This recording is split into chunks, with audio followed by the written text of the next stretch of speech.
Ladies and gentlemen, sports fans alike, welcome to another edition of Bill Swerski, Sports Talk Chicago. One of the couple, two, three best podcasts around. So sit back, grab yourself a cold one and a Polish sausage, park your keister in the French room, and listen to Bill Swerski, Sports Talk Chicago. In Chicago, you know that all sports rock. The Bears, Hawks, Bulls, Cubs, and Sox. Pick your favorite, you can choose, as long as the Packers lose. For everything you need to know, it's Bill Swerski, Sports Talk Chicago. Bill Swerski, Sports Talk Chicago.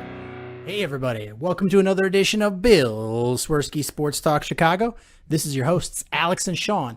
On this episode, we are going to be talking about the new City Connection jerseys for the Cubs and their winning streak. The White Sox really smashing it everything this week. Talking a little bit about Justin Fields and the Chicago Bears. Maybe have a little hockey up our sleeves. But first, I'd like to thank our sponsor, the Rockford Ice Hogs. If you're not familiar with the Rockford Ice Hogs, they're the AHL minor league affiliate of the Chicago Blackhawks.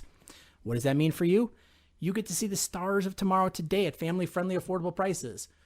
Sure, season's not going on, but Father's Day is coming up.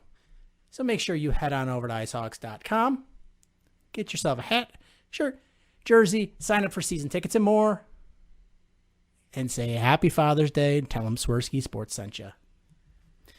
Alex, how are you doing on this, I guess, not that hot of a summer day?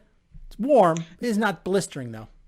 It was a nice day. I thought it was a nice day, especially compared to the last few weeks where it's been really, really hot. And I must say that rainstorm we got Saturday afternoon was very much welcomed for the grass and the plants all around the house because it was so dry for so long.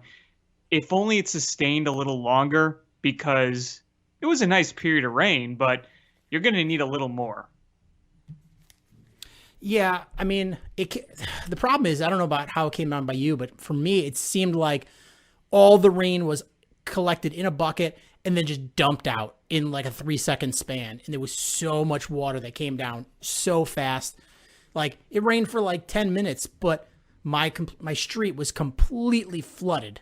I was like, how does this happen? It's just so quick.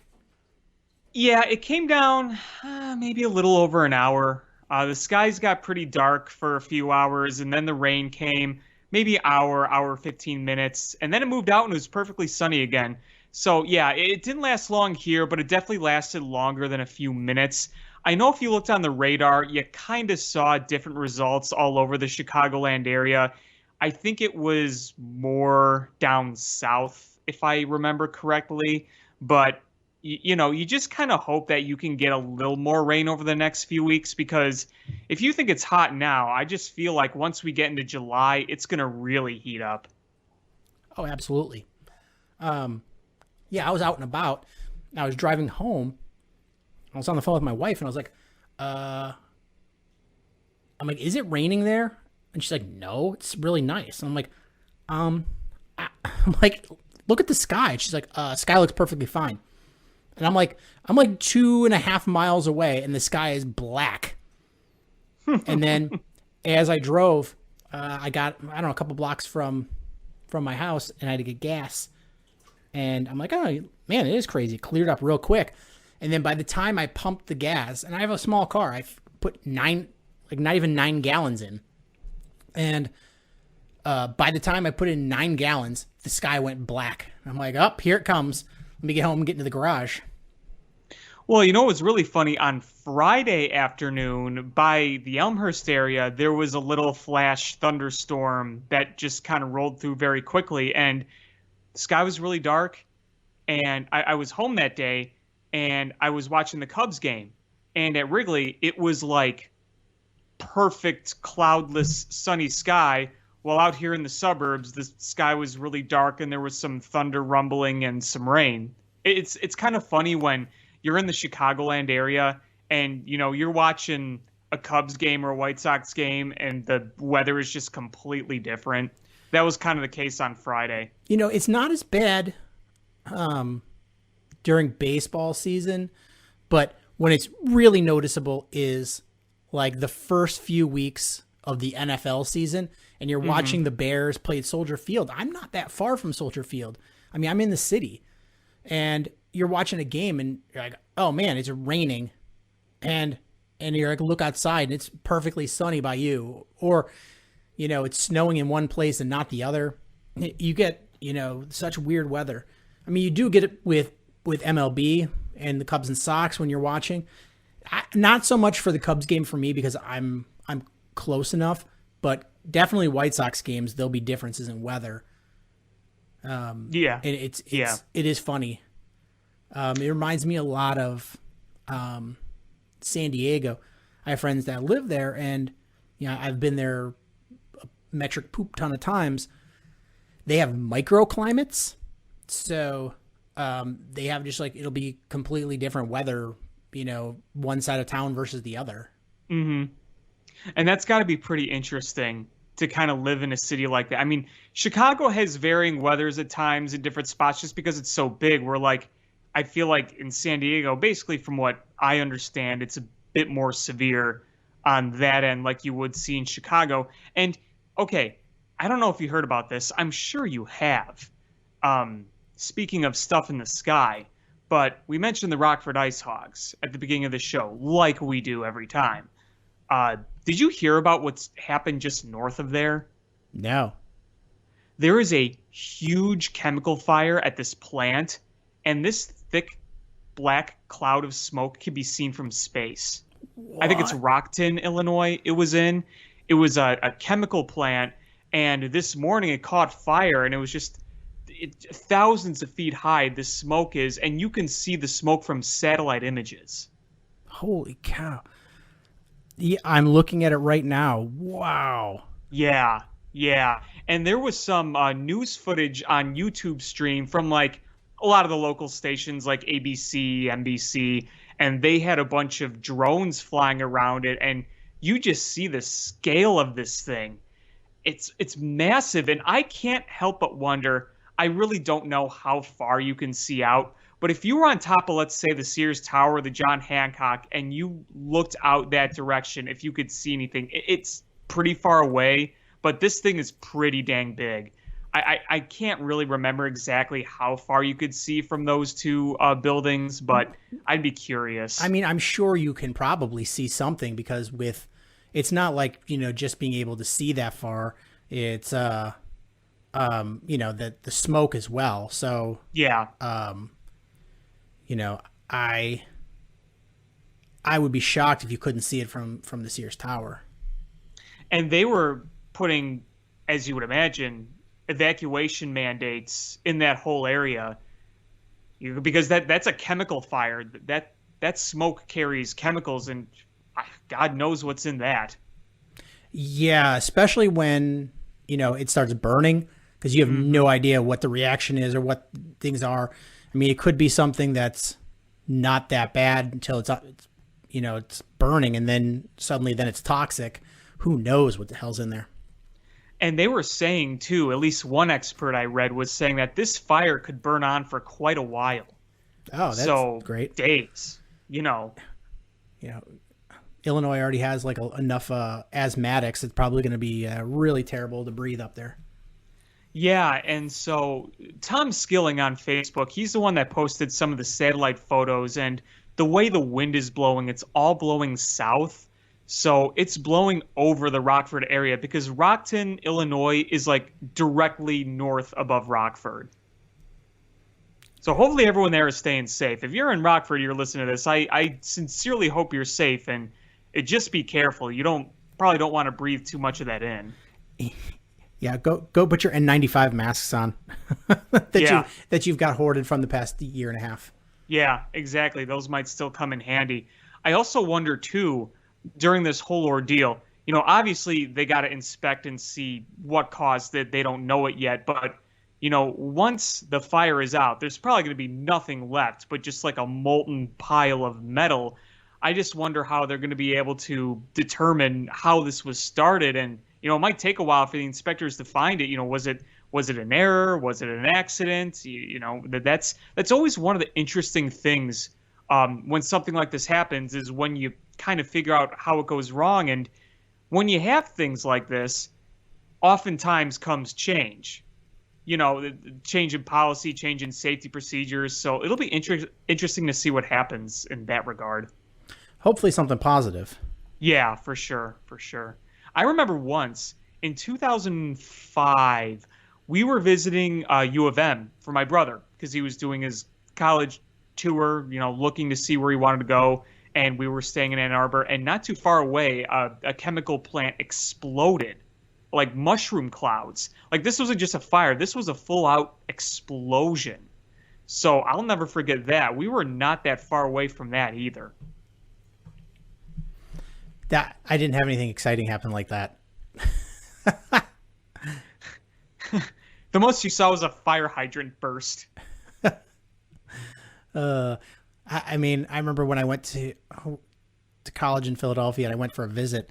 Philadelphia has like these like street grates, and just steam comes out of them from the subway, and it's just steam shoots up from these grates, and I was like, this is wild. And it's like really hot, like not like fire hot, but like, man, I parked in the sun in my car and left the windows up and touched the steering wheel that's black leather. Yeah. Like that hot. Mm-hmm. And so I've seen like people put like parking cones on there, and they start like, they get so soft that they start like, misshaping. And I was like, what the hell is that? We don't have that in Chicago. Nah, I mean, we're used to our trains being above ground. Yes. Well, I mean, they go somewhere, below ground, but it's... Some do, yes. But it's you don't have that weird steam shooting all over the place. No. All right. So, it's funny. I'm watching the Cubs game, and Jake Arrieta still gets that face like it's 2016. Yeah, he's still got that concentrated look, and you kind of laugh because you watch it and he wasn't here in 18, 19, 20. We had Yu Darvish instead of him, and sometimes I'm like, it almost feels like he never left. You kind of forgot that he was a Philly for 3 years. You're right. I mean, like you academically, you're like, oh yeah, he definitely wasn't here, but just flipping on the game, it seems like he never left. The uniform and the look, nothing's changed. The results aren't the same, but right. I was gonna say that's a big thing. You watch the concentration, the stare, his look, like everything's the same, and you're just like, that's it's not like he was gone for a long time where maybe he grew the beard, but look, we saw the beard, so everything's the same. It's funny. It's like what they call like a Mandela effect, and you're like, he was a Philly for 3 years, and you're like, wait, what? Mm-hmm. Yeah, and the other thing with Jake too is he always wears the blue uniform on the road. If you've noticed, every time they're on the road, he always goes for the alternate blue. Obviously, you wear the pinstripes at home, but I honestly can't remember watching him wear the gray uniform on the road. I mean, remember his first postseason game in Pittsburgh, that was a blue uniform. I believe both his starts in the World Series, which were both on the road, those were both blue uniforms as well. What was that tweet he sent out about the Pirates before that game? Oh, yeah, I think like a Pirates fan blog tried to like trash talk him, and he just basically quote tweeted them saying it's not going to matter. Yeah, it was something that was just cold. It was like, nothing you can do is going to change anything. And I was just like, God, I miss that version of him so much. I mean, in 2015, it felt like every time he took the mound, they were going to win. You were never worried about them losing when he took the mound. I mean, when he was in a hostile environment, in a one-and-done playoff game, at Pittsburgh, it's a pretty good-sized stadium, and obviously it was full. It was the postseason, and they were pretty loud there in Pittsburgh. Very, very hard making your first-ever postseason start in an environment like that. And he was completely unfazed by it. Not only that, but I think if there is an underrated hero of the 2016 World Series season, I think it was Arrieta, because you remember he pitched very well and won both of his starts in games 2 and 6. And those were both on the road. Yeah, absolutely. So it is nice in some ways to have him back. I just wish we could have, I know you can't get the 2015 version back, but even the 2016 version back, I'd be pretty happy. I'd take the 2017 version, like a 3.50 ERA with like a 4 FIP. I mean, when we saw that in 2017, it seemed like a massive drop off just compared to where he was. But all things considering, that's still a pretty good, stretch of work. And his final start as a Cub in his first tenure was the one win they had in the NLCS, and he pitched pretty well in that. So, I'd take that version. Now, give him credit. His start in San Diego was very good. Oh, yeah. I mean, I was just about to say that is he outdueled Yu Darvish, and tonight he's pitching. I didn't turn it on until a couple innings in. Knock on wood. But he outpitched the other day. It was Wednesday. Wednesday was he outpitched Yu Darvish. Yeah. I mean, he only went 5 innings, but gave up 1 run, 6 strikeouts.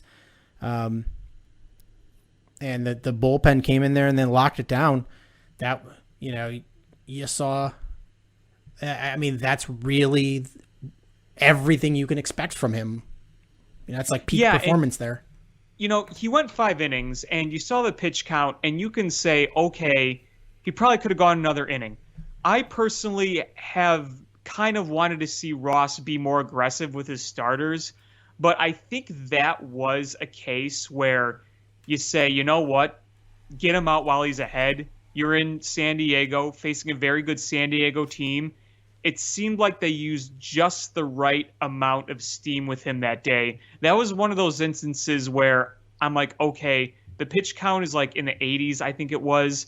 Again, normally I'd say let him go another inning to help not tax the bullpen, but I actually thought that was a reasonable length for him. And hopefully, this could be underrated too, and he hasn't really ever lacked for confidence, but I think when you pulled him out when he was ahead, you maybe say, you know what, let him just be able to sit on a really dang good outing before things could potentially go south like a third time through the order or whatever.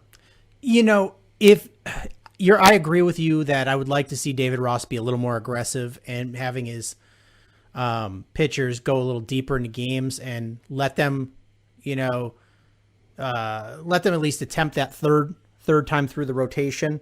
I just don't want to start on the road against San Diego with Arrieta to start that off. Yeah. So he's been pitching well the last couple starts. I mean, the last start definitely. If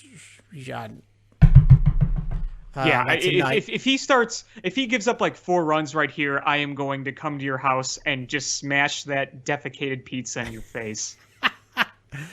But I don't want to see Arrieta because, even when he gets through, he doesn't have the sick stuff that he used to, where you're like, screw it, let him go 4th time through the rotation.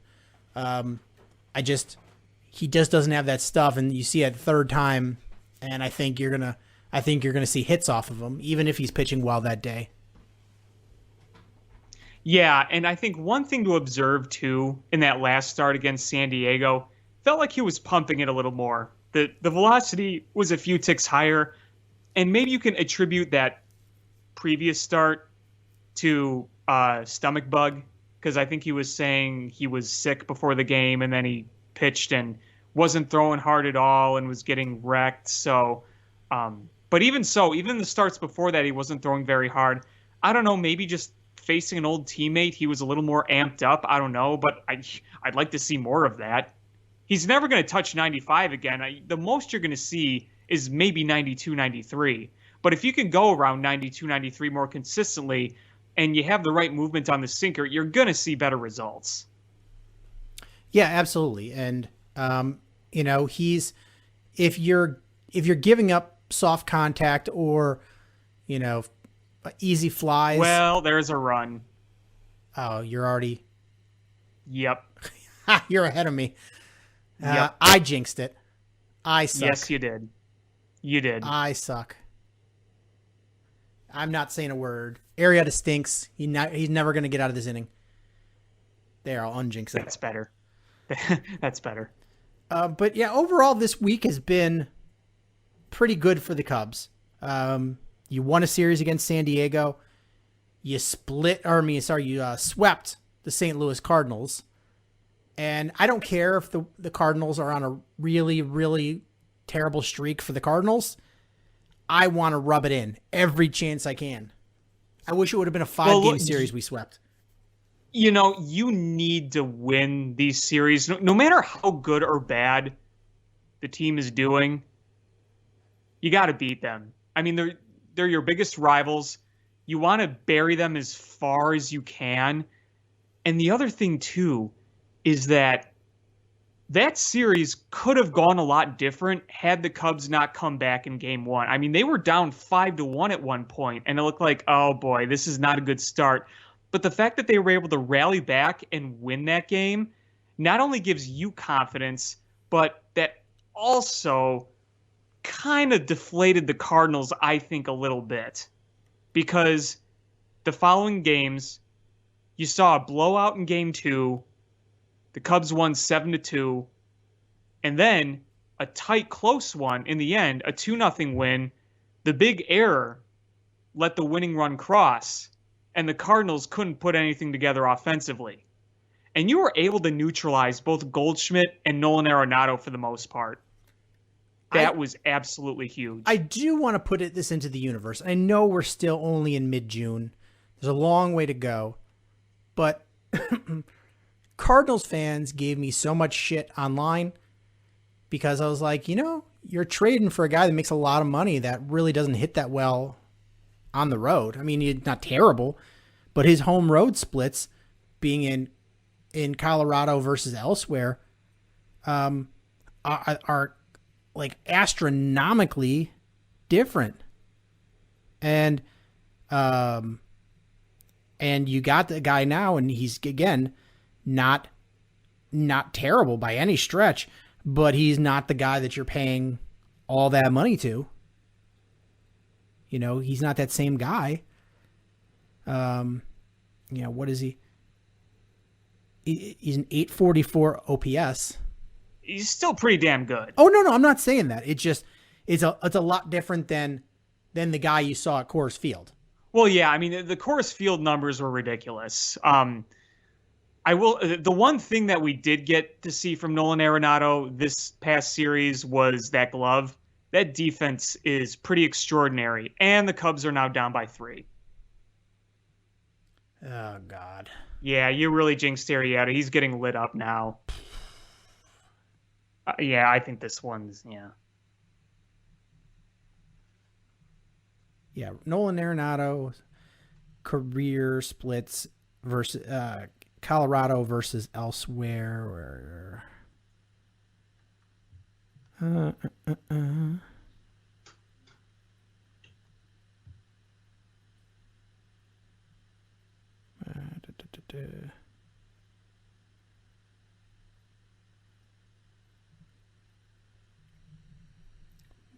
do you only have the away?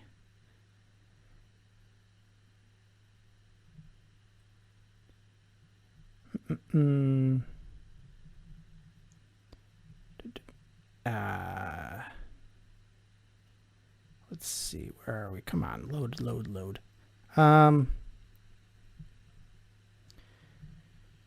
Yeah, at Coors, he's a 985 OPS, and on the road, he's a 793.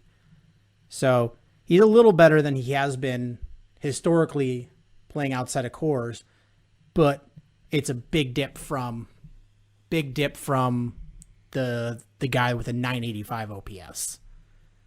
Yeah, 985 OPS in all those games at Coors. That is he's at home. He's a 322 with a 609 slugging and a 985. Yeah. And that's hard for anyone to replicate. Yeah, and he did that for years. Yeah, exactly. I mean, we're not just talking a handful, small sample size of games. So he's definitely has, better numbers than he has his road splits, which, I mean, you're going to expect. You're not going to, because you are playing at home, even if it's a different home stadium. But batting average 281, which is good. 514 slugging. I mean, it's good. 844 OPS, it's good.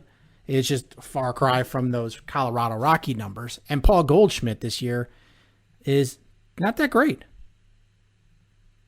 Now, he is a notorious slow starter, but we are in mid-June already. And you would think he would have warmed up a little more by now. Yeah, I mean, he's got a 244 average, 401 slugging, and a 714 OPS. I mean, not the most dreadful of numbers, but those not where he usually is. That's why you're not seeing him win, because you're not seeing him carry a team. Like when he's hitting good numbers, the numbers you expect to see from him, then he'll carry a team to multiple wins. Yeah, for sure. And the same with Nolan Arenado too. And the other big thing that we saw this weekend with the Cardinals is their pitching staff that's very banged up. They do not have a lot of pitching depth. Jack Flaherty, that injury, just devastating for them because their bullpen is not that great right now. I think they lead like the league in walks, and they've really, really struggled and have trouble putting guys away, if you know what I mean, pointing to one particular at bat. Well, I mean, you look at it as the Cubs have really struggled these last few years because they haven't had anybody carrying the offensive weight. You've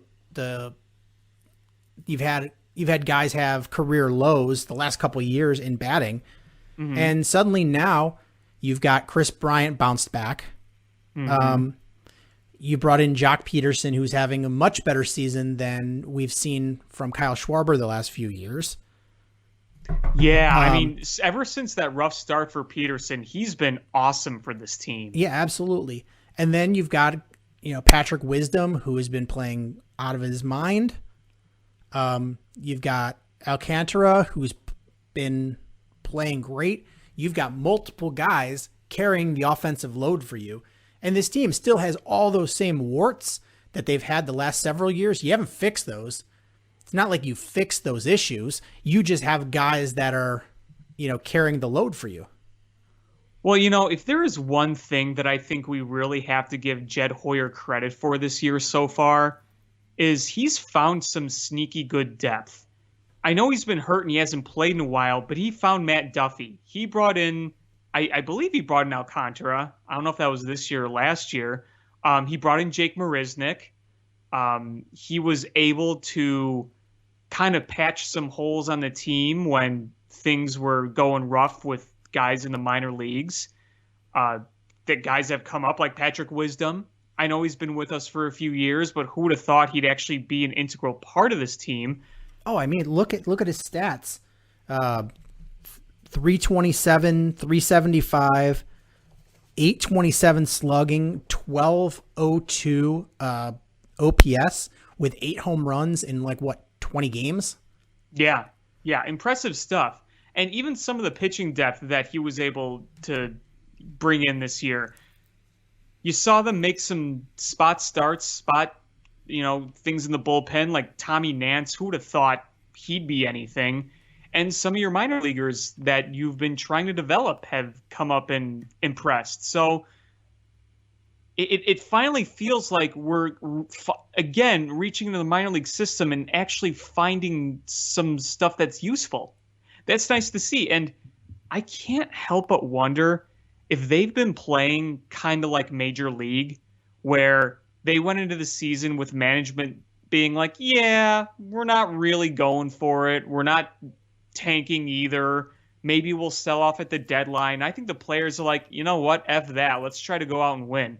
Because win or lose, ever since that horrific start, the horrific start, they seemed uninterested, unmotivated. It looked bad. And you couldn't blame anybody for seeing it look bad. We've ranted about it on this show, how bad it looked. But now they look motivated. They look motivated every single day. I don't know if there was a talk. I don't know if there was an epiphany among these guys, but ever since the start of May, they've looked much more focused and just into everything. I think, this is just me thinking out loud theory, but, maybe they just kind of woke up and said, you know what? This could be our last shot together. So let's go out and give them a big shit burger to eat. And I hope the thing is, I'm just waiting for that prolonged slump. I'm just waiting for it. I mean, because it's coming. It's Major League Baseball. It's coming. You can't sustain it. But what's impressive is that they've sustained winning by playing the Padres twice, the Dodgers. It didn't go so well against the Giants. They swept the Dodgers. They've won. I think they've won every series so far against the Padres. They just swept St. Louis. Both, yes. I mean, they're really they've struggled the most against St. Louis. Well, I guess the Dodgers, but the Giants. But you take that one series against the Giants out of it, and I think they've struggled the worst against the Pirates. They've got to beat up on every other team. Yeah, they're 5-1 against the Cardinals, 5-1 against the Padres, 3-0 against the Dodgers, 1-3 against the Giants. Kind of frustrating because it felt like they could have been 2-2 split that series, but the fact that they salvaged one was nice. So you got to like what you see there. This series against the Mets, I'll tell you, if there's a spot where I think they're going to struggle, it's this series. I hope I'm wrong, but you're facing potentially DeGrom and potentially, who's the guy that used to be on the Jays? Marcus Stroman, I believe. I don't think he's pitching. No? I thought I saw he was. I could be wrong, but let's see. Tomorrow is Walker. Wednesday is DeGrom. Oh, you're right. This is a 4-game series. Sorry. It's a 4-game set, yeah. Oh, yeah. Then Stroman's pitching game 4. Yeah. Oof. Yeah, this could be this could be another Giant series. Honestly, I'll take a 2-2 split. If they can manage a 2-2 split, I'd take it. Now let's see if old anti-vaxxer can get a hit here. Nope. Who are you talking about? Got multiple candidates there. Yeah, I was going to say. But yeah, I mean, I was meant to get to that a little later, but while it came up is, so Major League Baseball said that you don't need to wear masks or anything if you have 85% of vaccine rate within your team, and the Cubs are one of a handful of teams that have not met that threshold. And I think we were all left guessing until Anthony Rizzo was just like, nope, over here, look at me. I have to do my research. Which, listen, you're not going to get it. It's like when you hear players get mad at announcers that didn't play. They're like, you didn't even play the game. That's, as a scientist, what it sounds like when these players are like, I got to do my research. Like, no, you're just Googling. You're Googling. You don't even know what you're Googling. Like, just ask an expert. Talk to an expert. Like, talk to somebody that's what they do. Doing your research. Yeah, I mean, this is what I'll say. I felt like the Rizzo comments were a bit more diplomatic, at least, where I got to tell you, I was pretty floored by Jason Hayward's comments. I did not expect him to go that route. Yeah. Anthony opened up the floodgates and essentially Jason Hayward just walked through and was like, let me double down on this one. And,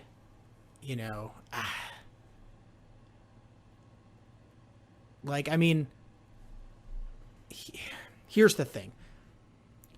I don't know. I'm vaccinated, but when I go to a game next, I'm going to wear a mask. I don't know what everybody else is doing.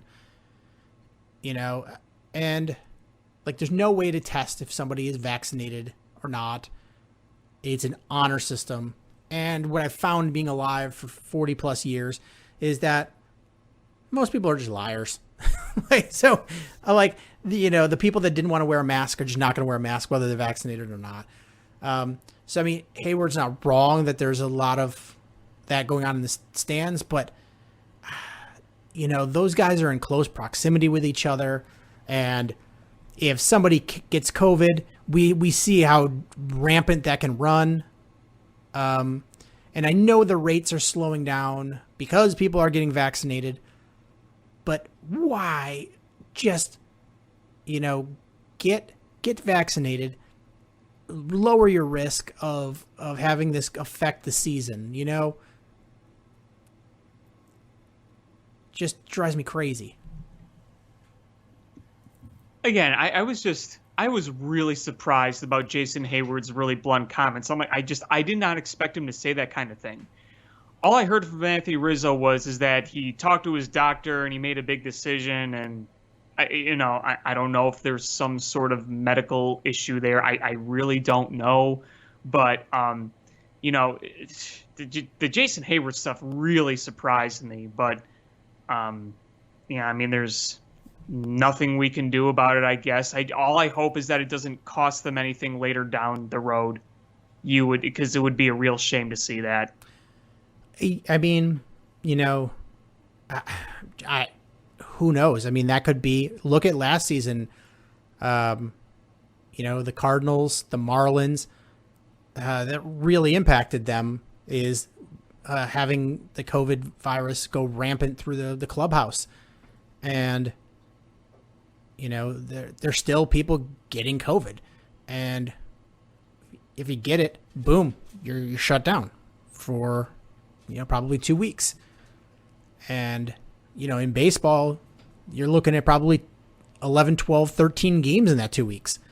It's a lot of games. Yeah, you don't want to see that thing happen to your team. You really don't. I mean, remember the Canucks? Remember what happened with the Canucks? Yeah. I mean, you look at the NFL, and they played a game with the Broncos played a game without a quarterback. I'm surprised that, we all knew they were going to lose, but the game was a lot closer than I thought it was going to be. That's just because the defense kept them in it. The offense wasn't very good. But, the NFL was like, well, you flaunted around that, you weren't following our rules, and we're going to punish you by making you play without a quarterback. Have fun with your tight end quarterback. There was one more positive thing I did want to talk about the Cubs, though. Sure. It's not those jerseys, though, right? No, I know you wanted to bring those up. I just really want to emphasize how cool it was to have full Wrigley Field back. And I think that was just really good for the soul to see that, because the energy was beyond electric. You had so many moments where the crowd just stood and roared. I mean, that Anthony Rizzo at-bat, 14 pitches and a home run, that was awesome. Like, that felt like a comeback playoff win that day. When you were down 5-1, you rallied like that. And everyone in the stands could feel it. I've always said that home field advantage could be kind of overrated, but I do kind of feel like the Cubs kind of fed off some of that energy in the stands that day, and opening day 2.0. And then you had Sunday Night Baseball, where you had the epic Cup snakes, and you had Seven Nation Army chants like it was a college game, college basketball or college football. That just brought a lot of joy to my heart, and I think it was just really needed for our spirits. Having Bill Murray say this is what it feels like to be at 100%, having Justin Fields in the stands and getting a standing ovation, what a great feeling it was. Really, really fun to see. Yeah, absolutely. That at-bat from Anthony Rizzo was amazing. It was amazing. And the crowd knew it. They were following. They stood and cheered with every foul ball after like 4 or 5. this game sucks. Yeah, this is not going well. Yeah, if you're listening to this, we're sorry we're jinxing the Cubs, but hey, they were probably due for a loss, right? I'll take full credit. I jinxed the Cubs. Yeah, you did. You did. Well, anyway, but yeah, I mean, what an exciting weekend. My brother was at game 2, the Saturday night game. He was in the bleachers with my sister-in-law. He said it was crazy awesome there. One of the home runs, I can't remember who hit it. Was it Jock? No, not Jock Peterson. Somebody hit a home run somewhere in his area, I guess close to it. And, he said that was really cool to see. And in the 9th inning of game 3, when Craig Kimbrell was on for the save, everyone was standing and cheering and chanting sweep, sweep, sweep. Like, the energy both in the stands and on the field, like, we've been missing this the past few years. And I'm not just talking about the pandemic where they played in front of no fans and they still won the division despite an anemic offense. But even in 2018, 2019, that confident energy, I feel like we've been missing this. We haven't really seen this since the second half of 2017 when they went on that run as the defending world champs and taken the division back. Or you could even go back to 2016 when they won the World Series. Just that level of energy, both on the field and in the stands, I just feel like that's what we've been missing the past few years. I know it sounds cliche, but that's just kind of how I feel. I'm not going to disagree with you. And it would suck to see them just go on such a big losing streak that all goes away. And unfortunately, if this losing streak comes soon, the goddamn Brewers are going to be up by 7 games because they have the biggest Candyland schedule I've ever seen. They just don't lose. They just don't lose. And they're playing the Rockies, the Pirates, the Reds over and over. Stupid Brewers. It seems like every year they always have a well-timed stretch of just easy games. I know it's not their fault. You only play who's on your schedule. But it just seems like it always lines up that way. Like, remember 2018? The last month of 2018 when the Brewers got scary good? They were playing like the Tigers in the final series of the season. It was like, oh, look, they've got 17 games in a row against a team that's on a 14-game losing streak. Oh, sweet. We're not bitter at all. No, I'm still mad about that. Like, damn it. Yeah. And we still have no Javi Baez. Yeah. Yeah, he was hurt. He came back. And now he's hurt again. Yeah. So I don't know how to feel about that. I don't know what's going on. I didn't expect it to be anywhere as serious as it was. I don't know if there's some discomfort, what's going on, but just know he's not in the lineup again. Yeah. Yeah. Now, you wanted to say something about those jerseys, those City Connect ones. Yeah. I mean, so the City Connect jerseys, I'm not a fan. Not a fan. It looks like old Microsoft Office like font art on the front. You've got you're the Cubs, you have some pretty iconic colors, and you change it up with like a weird blue, with 2 weird blues that aren't your iconic blue. I don't know. I don't like it.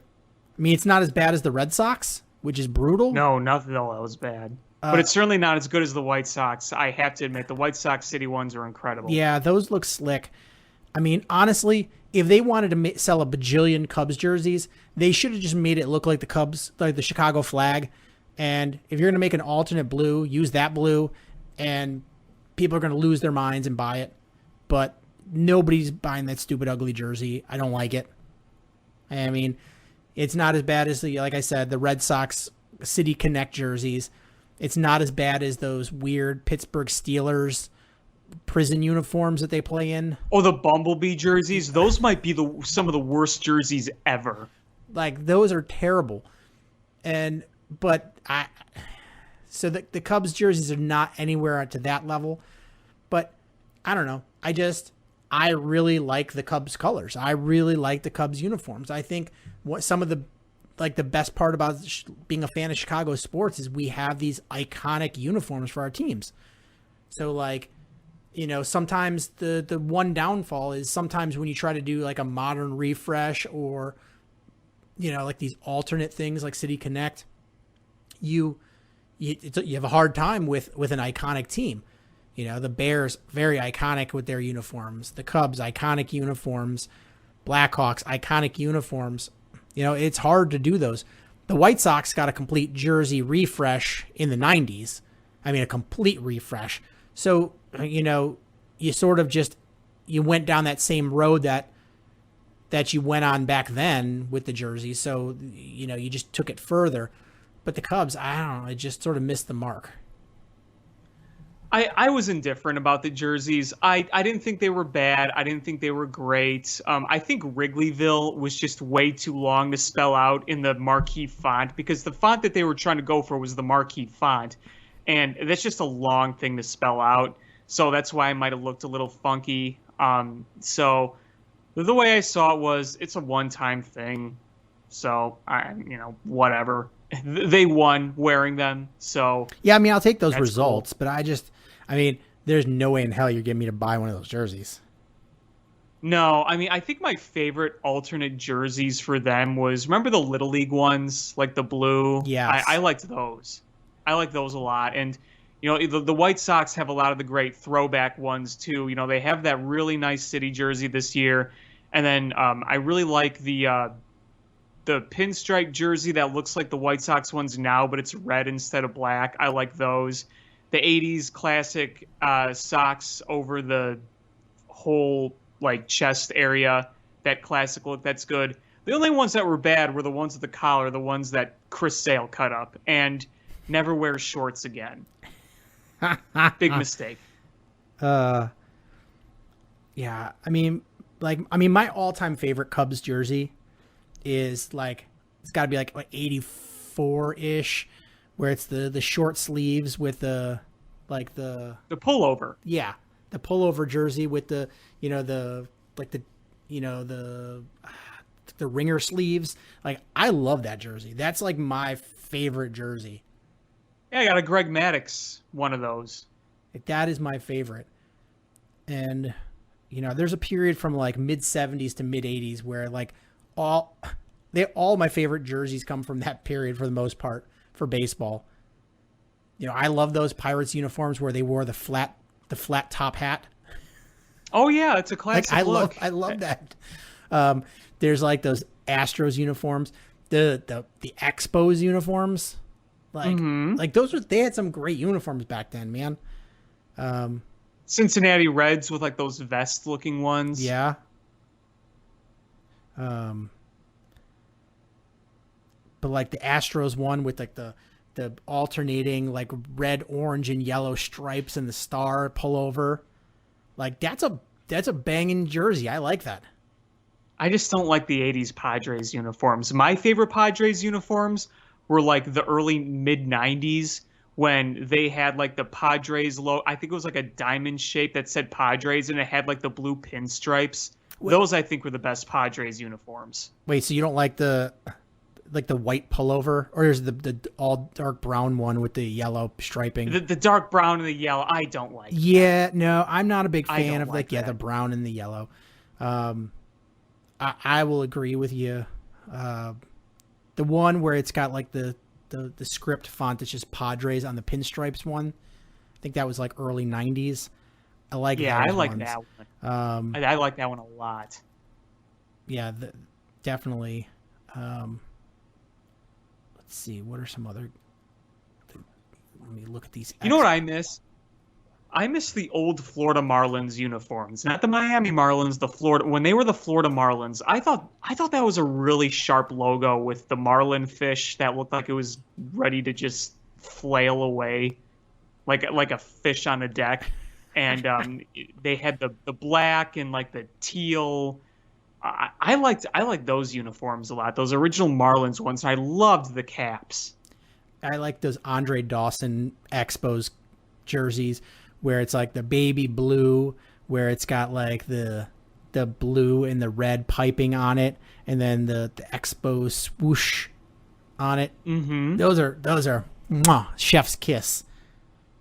I like those too. And if there's a good contrast between what I think personally is really good and really bad, look at the Philadelphia Phillies. Their powder blue uniforms I think are hideous, but their cream color white with the red Phillies font on it, I think those are some of the sharpest uniforms in baseball. Oh man, the baby blue Phillies jerseys, like a Mike Schmidt one from the 70s.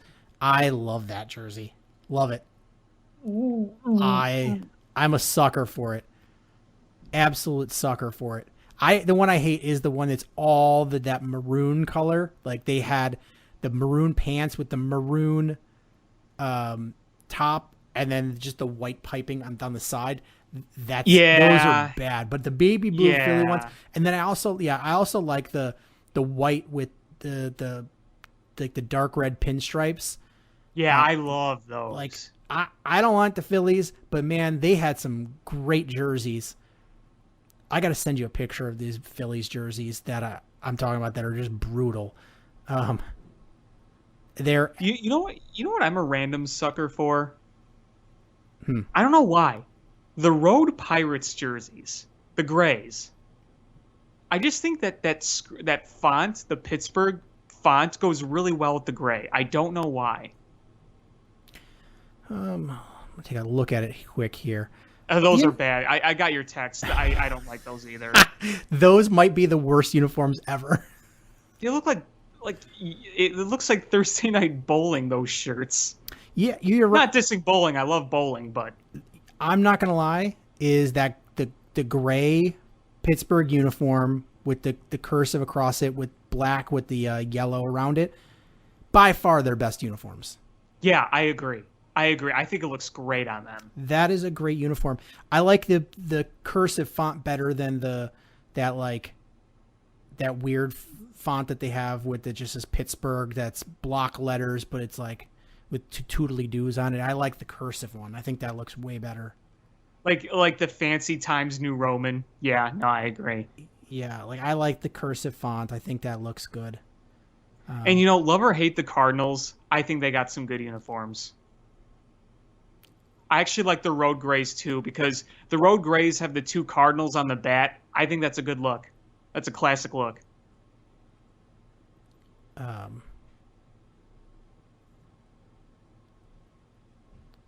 looking at some the 80s Dodgers.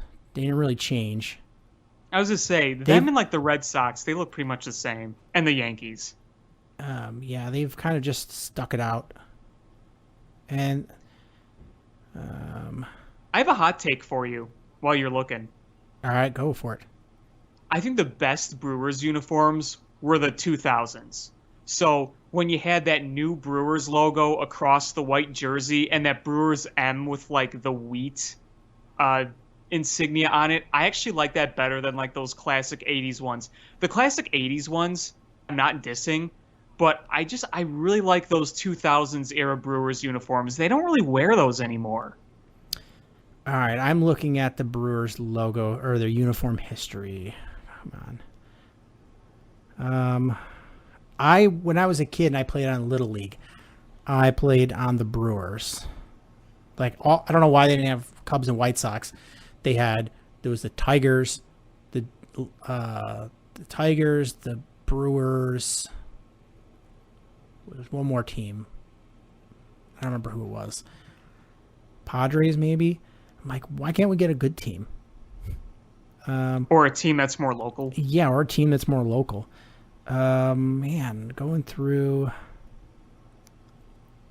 I don't like those late 70s, early 80s Brewers uniforms. They're pullover ones. I don't like those.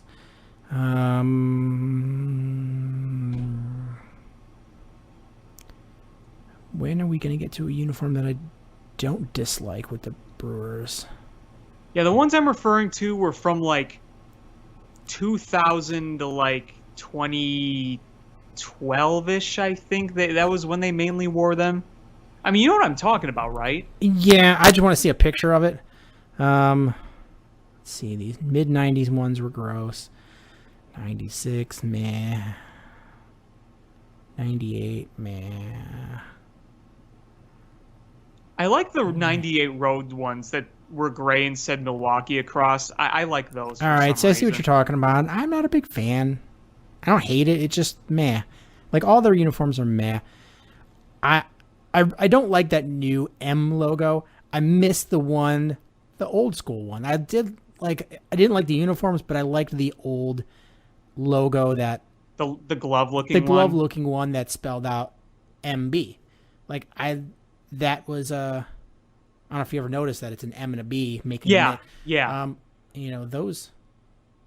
Well, they had that one, and then they had where the logo was like literally an M and a B crisscrossed over each other, like on a baseball with two bats. And then it was after that where they made that M logo that I referred to with like the wheat insignia on it, or that one's stupid. Whatever you call it, the whatever grain they use. So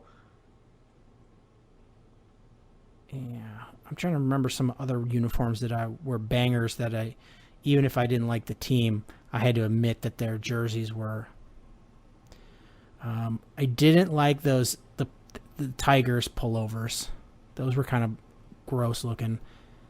I love the Detroit D, but I don't mind the D, but like the one was like a dark blue where the D was orange. It just looked weird. And then the other one was a gray where it said just Detroit in plain letters. Like, it was never. Yeah, I prefer the Tigers where it's the Detroit D is the dark blue on white. Yeah, but I'm a sucker for like a 70s Pirates jersey. Like classic. I'm just pulling up some pictures here again. Like, dude, they're so good. With the black hat with the yellow stripes around it and just flat top on it. One day you're just going to wear a full-out Pirates uniform from the 70s, and everyone's going to be like, who the hell is this guy? Like, some of these uniforms are just so wacky, but I love them. I don't know. Yeah, sometimes they got a little too unique. Oh, they did. And I don't know why. Just like as a kid, like I lived in the middle of nowhere as a kid. And so had a lot of hobbies where you just had to do them by yourself because there was not a lot of kids around. You had to get driven like 30 minutes or more to go to a friend's house. So I remember baseball cards. Like I was big into baseball cards and I would look at these uniforms and like, I don't know why, like those like 70s Pirates uniforms, and I didn't have most of them. I didn't grow up, I was born in 77, so it was like I didn't have cards from that era, but there was like some throwback cards, or every once in a while somebody I know be like, oh, my kid got family friend, they're like, our kid outgrew them, here's some cards, and you just start going through them, and I'd be like, oh man, I like these uniforms, and I'd put them in order of like teams I liked their jerseys or I didn't like their jerseys. And I don't know why those Pirates ones were always they were so out there that I was like, I dig it. And I remember I had one with that Astros jersey with like the the alternating yellow, orange, red stripes, and I have one picture with Nolan Ryan in it, and I was like, I don't know why, that just looks badass.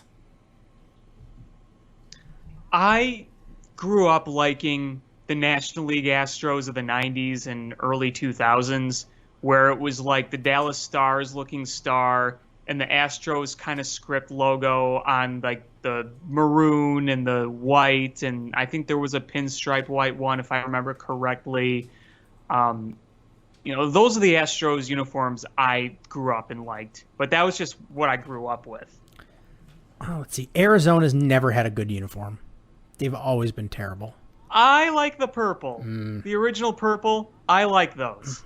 I like those. I like the Orioles. I've always liked the Orioles because my favorite player is Cal Ripken, and I never liked any of their uniforms, but I liked the hat with the bird, like the old cartoony looking bird. I like the hats, but I could never find a jersey I liked. Well, I like the simple script orange Orioles over the white. I think it's simple but good. the Cubs, the blue pullover, love it. Love it. I'm a sucker for the Cubs blue. So am I. It's so good. The Reds really have never had a good uniform. They're just meh. I don't think they've ever had. In my opinion, they've never had bad uniforms. They've just never had exceedingly good ones. They're just steady mediocrity, like their team. Boom. Wow, you are just spitting fire tonight. All this karma is going to catch. It already has. You were like, "Oh, look how great Arrieta is," and then things kind of went south. I apologized. Angels, man, I hated the 80s Angels uniforms with the old school A with the halo on it. Hated it. I don't know why. Hated it. I like them now, though. I think the Angels got good unis now. Yeah, they're all right now. But I just so put off by it. I just never. The Texas Rangers uniforms, I always thought were very just boring. Yeah, the Twins have never really had a great uniform. Twins are meh. The Mets 80s, the pinstripes. Like, I'm not saying I like it, but it's kind of iconic. Sure. Picturing like Doc Gooden wearing that. Yankees, just very steady, historic. I did like the 80s. It's probably like early 80s, 81, 83-ish. Oakland uniforms where they had the green hats and the yellow pullover shirts. Like, those were awesome. I liked those. I think that's too much yellow for my taste. I can't pull it off. I can't pull it off, but I'm just saying is, like, part of me, I was a Ricky Henderson fan, so I just picture Ricky Henderson, like, sliding into second wearing those jerseys. It was kind of awesome with the yellow socks and the white pants. I love the color yellow in nature, like yellow flowers or yellow sunset. I love that color yellow, but there's something about combining green and yellow non-organically, like on clothes, that I just don't like. Love the green grass and the yellow flowers. That looks great, but something about that on clothes, that combination, I don't like it. I don't like it. Yeah, and then I know you're not a fan, but the mid 70s to mid 80s road jerseys for the Phillies, the baby blue with the and then they had the maroon hats that went with, oh man, so good. So good. Like, I used to have, yeah, that's fine. I love them. I always hated the Pirates, the vesty ones. I don't know, it just looks weird. Oh man, I forgot about these ones. The Padres 80 to 84 road jersey. It was like a dark blue with yellow lettering with red around it. These are brutal. Ugh. It looks like those awesome Astros jerseys, but you used it to clean up like an overflowing poop toilet. It's very specific. Maybe that's what the designer did. He's like, oh well, yeah, we'll just go with this. It's unique. Oh man, I'm looking at the 98 to 2000 black alternate jersey for the Tampa Bay Rays, and they are brutal. It's just like a black. It looks like a black T-shirt, and then it says Rays, but it's got like a gradiated, so it goes from like a turquoise to a green to a yellow. Oh, yeah. They are so much better as the Rays than they were the Devil Rays, not only on the field but the uniforms. Man. And here's the thing: if you thought Tropicana Field was ugly now, watch like the earliest Tampa Bay Rays when they were the Devil Rays, like in the late 90s, early 2000s. It was way uglier back then, and that's really saying something.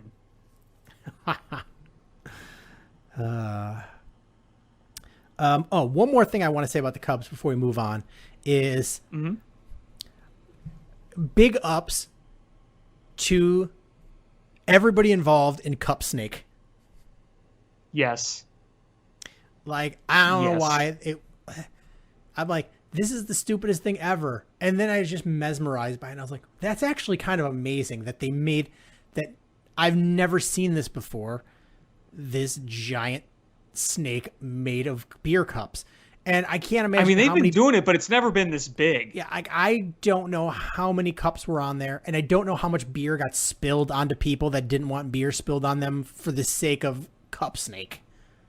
I mean, I watch it. I'm like, whenever I see that happen, I'm like, this is disgusting, but it's also like kind of awesome. Like when I saw cup snakes made back in years past, I was like, whatever.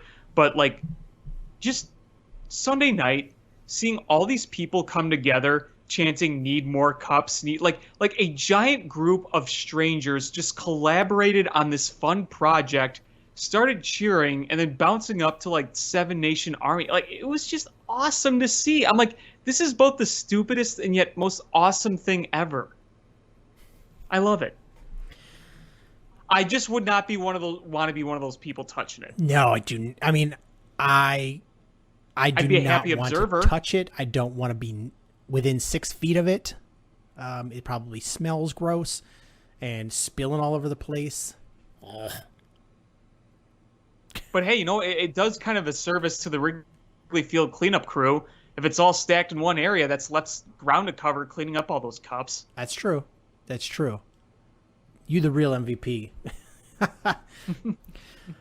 White Sox, though, they have, as well as the Cubs, had a really good week. Won a series against a very good Toronto team. Took care of business against Detroit. You saw a couple of spectacular, this week alone, 2 spectacular outings from Carlos Rodon. The one against Toronto, we went 6 innings, 8 strikeouts, only 1 run. And then yesterday, 1 hitter with 9 strikeouts. Looked great. The one knock on this week was you had a really good start by Lance Lynn on Wednesday against Toronto, and the bullpen blew it for you. Yeah, which is a shame. But, you can't say enough about what they've been doing with all these injuries. You have Nick Madrigal now hurt on the 60-day DL, but season. Still scoring runs. I'm hearing season. Really? Yes. That's what I'm hearing. Jeez. But yeah, you have Madrigal hurt. And that game that they lost against Toronto, you have the Eaton Vaughn, Lurie Garcia outfield with Lamb as your DH.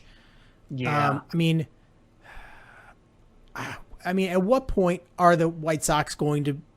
I mean, I know it's well before the trade deadline, and you have teams that aren't willing to trade yet because they don't know where they're going to be come trade deadline. But, the White Sox have to be aggressive here because, they're getting smashed with these injuries, and they're still winning games, and they've increased their lead in the division. But, this is the whole reason we were talking about in the offseason that they had a very good lineup, but they could have bulletproofed that lineup. And right now is when a bulletproof vest would have been pretty good. Well, I think you almost, if you're them, keep riding as long as you can before you have to make a trade because they're still dominating. They're still absolutely dominating with this. But the reality is eventually you're going to have to shore up if you want to make a postseason run. And I feel like we're going to see them be very aggressive at the trade deadline. You're going to have to bring in some veterans for the final stretch in the postseason. For right now, if you're still dominating and winning and beating the teams you're supposed to be beating, you're probably saying to yourself, let's hold off trading until we absolutely have to, or we start, slipping a little bit. But, as long as that rotation's healthy, I don't see them going on a lot of losing streaks because look how good it's been. You mentioned Rodon. Lance Lynn has been one of the best pitchers in baseball. Dylan Cease is looking a lot better.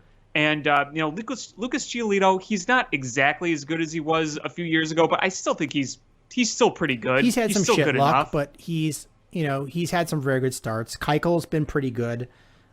You've got a killer rotation. You've got a killer rotation. And you've got enough offense coming through. I mean, this week, what did he average, 7 runs a game? See, 6, well, the one, 5, 15 5, to 15 2 to was 4. the one. Yeah, your lowest. I'm sorry, 2. You had the 6-2 loss, but every other game you scored at least 4 runs. One of them 15. You But you're really scraping the bottom of the barrel. You're starting to see Mercedes come back to earth with his numbers. And again, since he got publicly called out by his manager, has not been the same guy. Not been the same guy. Just putting that out in the universe. But the two big things I want to talk about with the White Sox is, the first one is with how good Carlos Rodon has been. Why have we not heard about any talk about a contract extension? I think it's because who his agent is. It's just really frustrating. I get why you... I think Boris is going to try to get him paid this offseason. Pretty much then you're saying that he will not be a White Sox next year. I'm not fully saying that, but if he has this amazing year, Scott Boris, he's going to want to try to get him as much money as possible, right? Well, yes, but also we know that the White Sox don't pay people. Well, yes, that is an issue. So if you've got a Boris client and he's going to try to get max dollars for a guy that, has put up the numbers he has this year on a 1-year deal, you guess what? He ain't going to come back to the White Sox. They're not going to pay him. He's still, what is he, like 27? Let's see, how old? Something like that. How old is Carlos Rodon? 26, 27. It's got to be somewhere around there. Carlos Rodon, how old are you? He's 28. 28, okay. So, yeah, he's still in his 20s. He's going to get a multi-year deal, and he's going to get a lot of money per. And the White Sox are not going to be the team that pays him. Well, I get why they let him walk. It's just me too. The injuries, and couldn't put it together. And the guy's been healthy, figured it out. And this is the guy that they expected for years they expected this guy. Mm-hmm. When they drafted him, yep. So I get why they let him go. I get why they brought him back. And I get why, he's pitching well. And, reading the tea leaves, I just don't see him coming back. And, it's not like this team can't afford it. This is a big market team. Yeah. Yeah. Well, the good thing is, even if he doesn't come back next year, you still have so many other pitching prospects like Crochet and Kopech that you're trying to work into the rotation, though you do worry with Kopech with injuries because he is injured again. But, my overall point being, he's really putting on a show right now. And if you're the White Sox, if you think he's going to go out and get paid next year, which I believe they're going to try to get him paid, his company, you got to make sure you take full advantage of what you have right now. Oh, absolutely. You got to ride that arm. This is the guy that was supposed to be your fifth starter, and he has an absolutely stupid numbers this year. Like they're ridiculous. The guy has a 1.89 ERA and a 6.2. That's pretty damn good. That's your and five starter. It's not fluky good either. It's dominating good. The stuff is amazing. It's not fluky good. It's very good. Yeah, it's been. The guy has been sick. There's been one or two rough starts. Other than that, the guy's just throwing gems. Yeah. And, the thing is, the Chicago White Sox, Jerry Reinsdorf bought this team. Do you know how much he paid for them? How much? $19 million. Wow. The team is worth $1.7 billion. They can afford to pay him. Spend the money. And they're still not anywhere near the highest paid highest payroll team in the league, and put this team together for a long time. And they could have spent the money this year. And really bulletproof this lineup. Just they're cheap.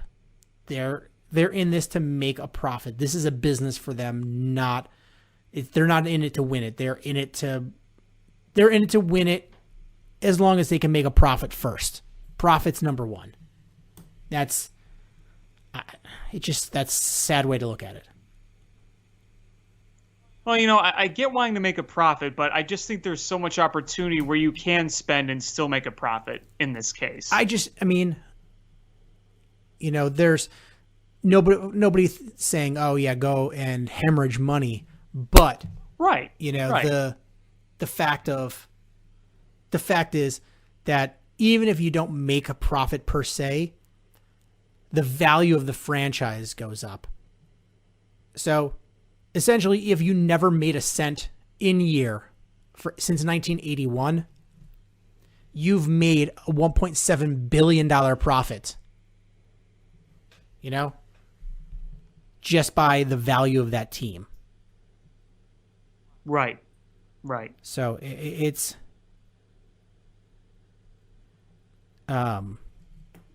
just someone.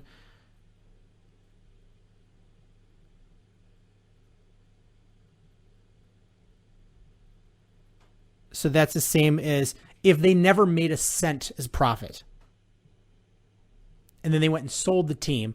They essentially averaged a $42.5 million profit every year since they bought the team, just based on what the increase in value of the franchise is. So, the guys made bank on this franchise. Is give the fans a winner, and really tell them, fuck it, we're winning. Well, I think they're still going to win this year, but I definitely agree with you.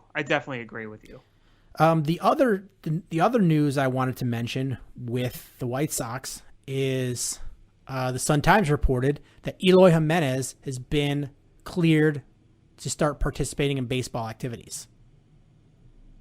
Which is a pretty good thing to hear. Yes. So, that's... I don't know. Let me see. Look at this. Let's see if they have an estimate for when he could be back.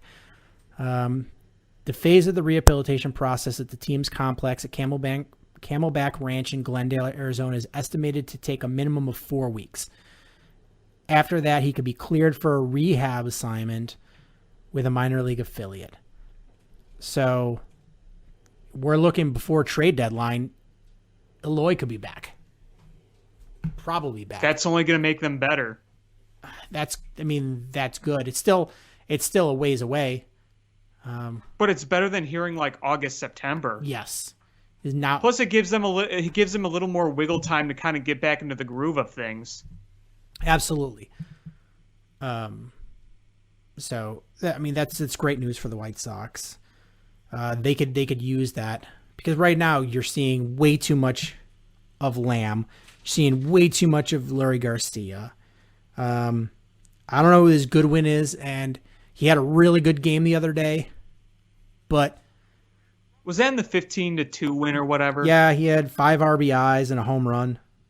Yeah, I knew he had a home run.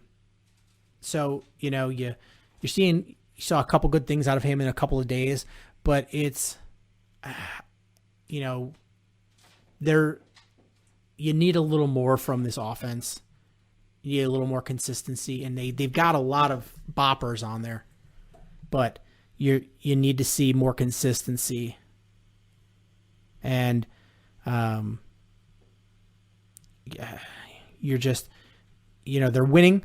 They're definitely doing what they need to do, but it's not like it was in the beginning of the season. And I think part of that is you don't have Yermin Mercedes just clobbering the ball.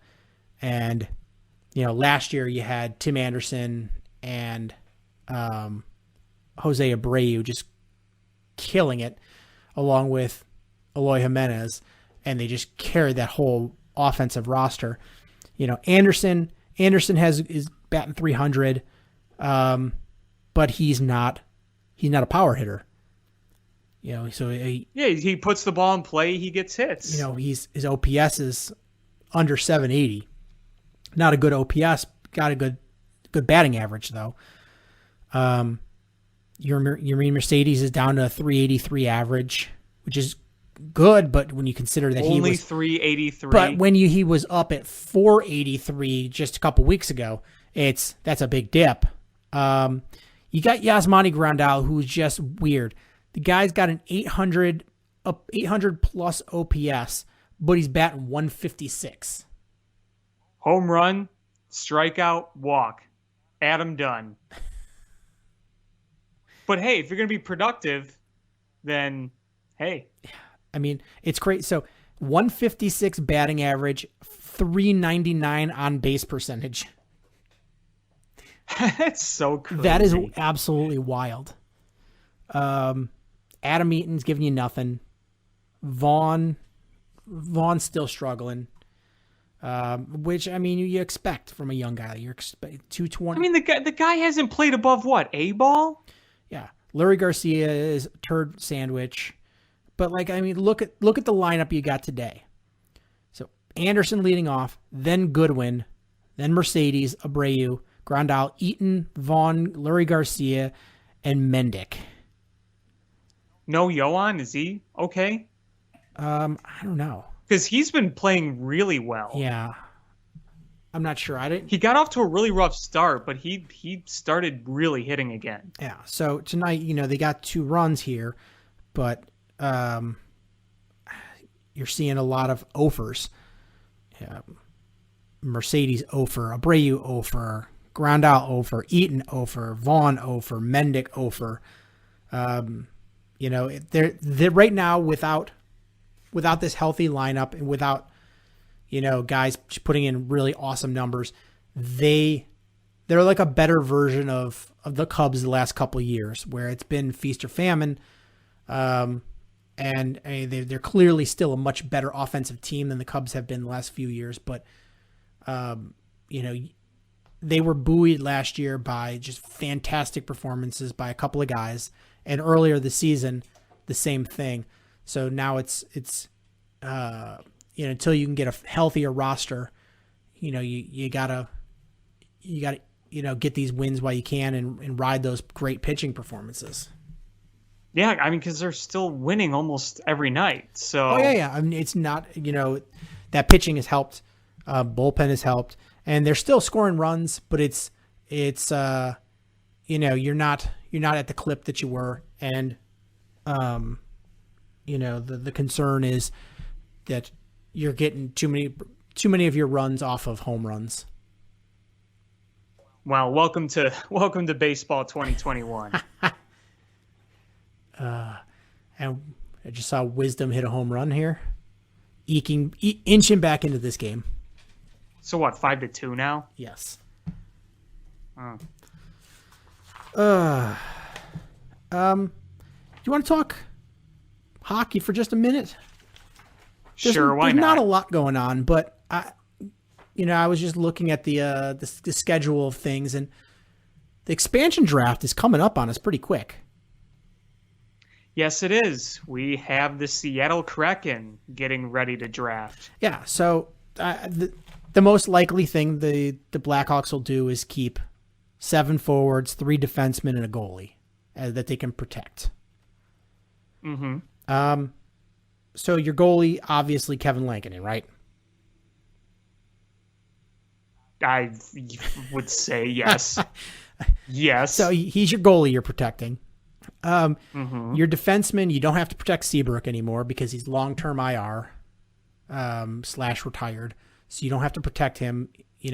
We were thinking earlier in the season that they would have to protect him because of the no movement clause.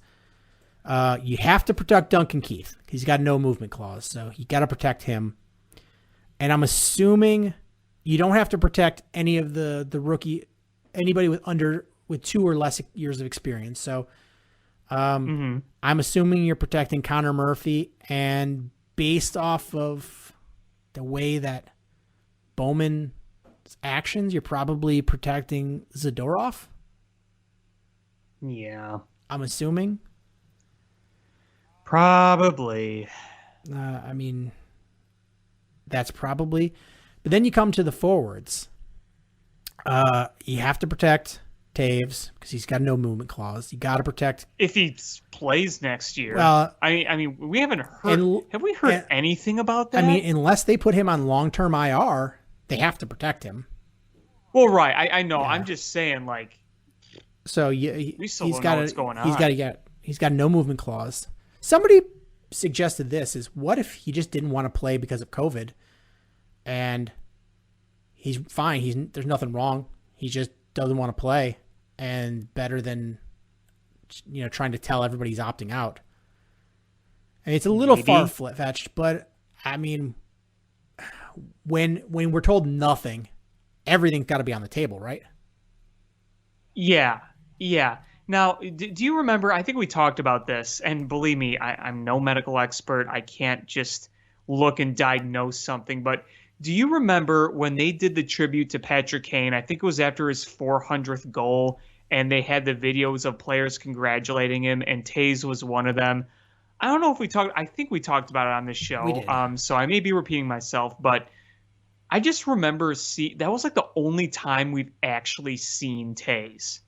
Because he wasn't at any of the opening ceremony stuff at the United Center. He wasn't at any of that. Nope. Yeah. And that's the only time. Yep. We haven't heard from him. He's just been a ghost. Right.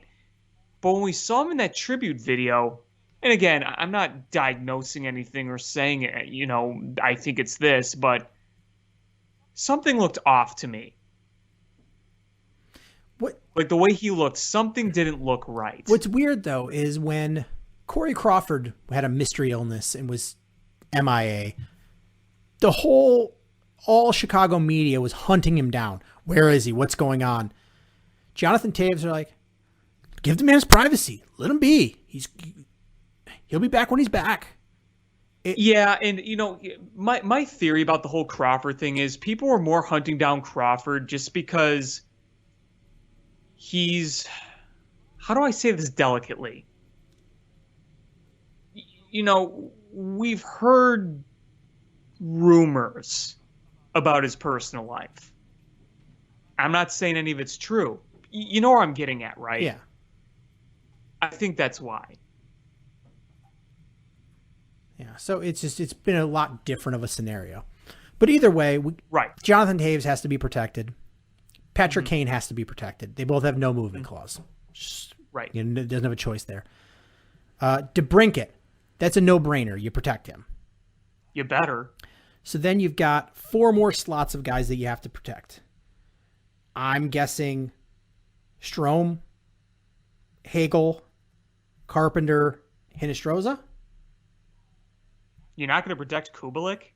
He's 2 years or less of experience, so you don't have to protect him. He's same with Doc and Bachquist, and those guys are all. You're right. Those guys you're are right. all.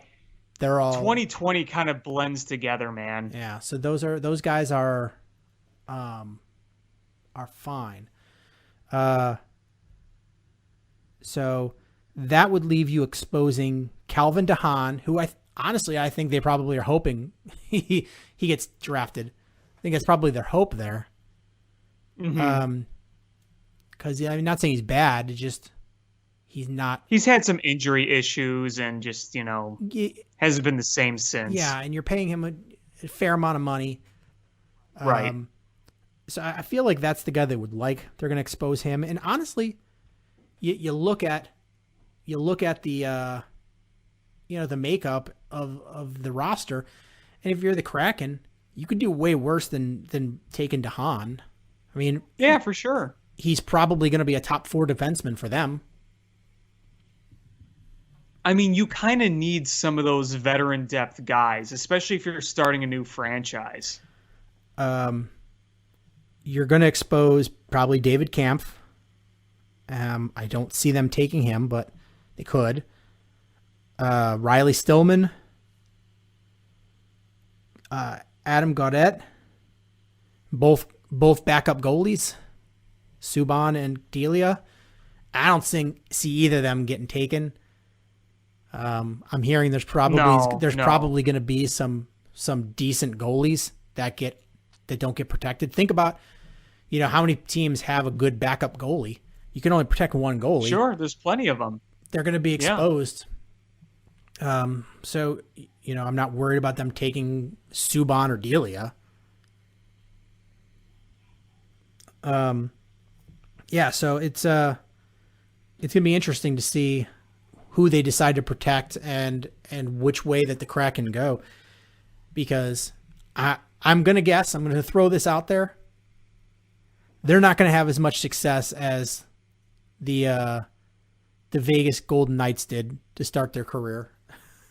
The Vegas Golden Knights are historic, the way they started that franchise. It's unbelievable what they've done. Like, they've never had a bad season. No, their first season, they went to the Cup Finals, for goodness sake. Literally in the history of the franchise, they've never had a bad season. No. And their development has been superb. Yeah. Their minor league and development. I mean, their coaching. And the thing is, Vegas doesn't build the teams of the biggest superstars. They just build the well-balanced teams that will take advantage of every mistake you make.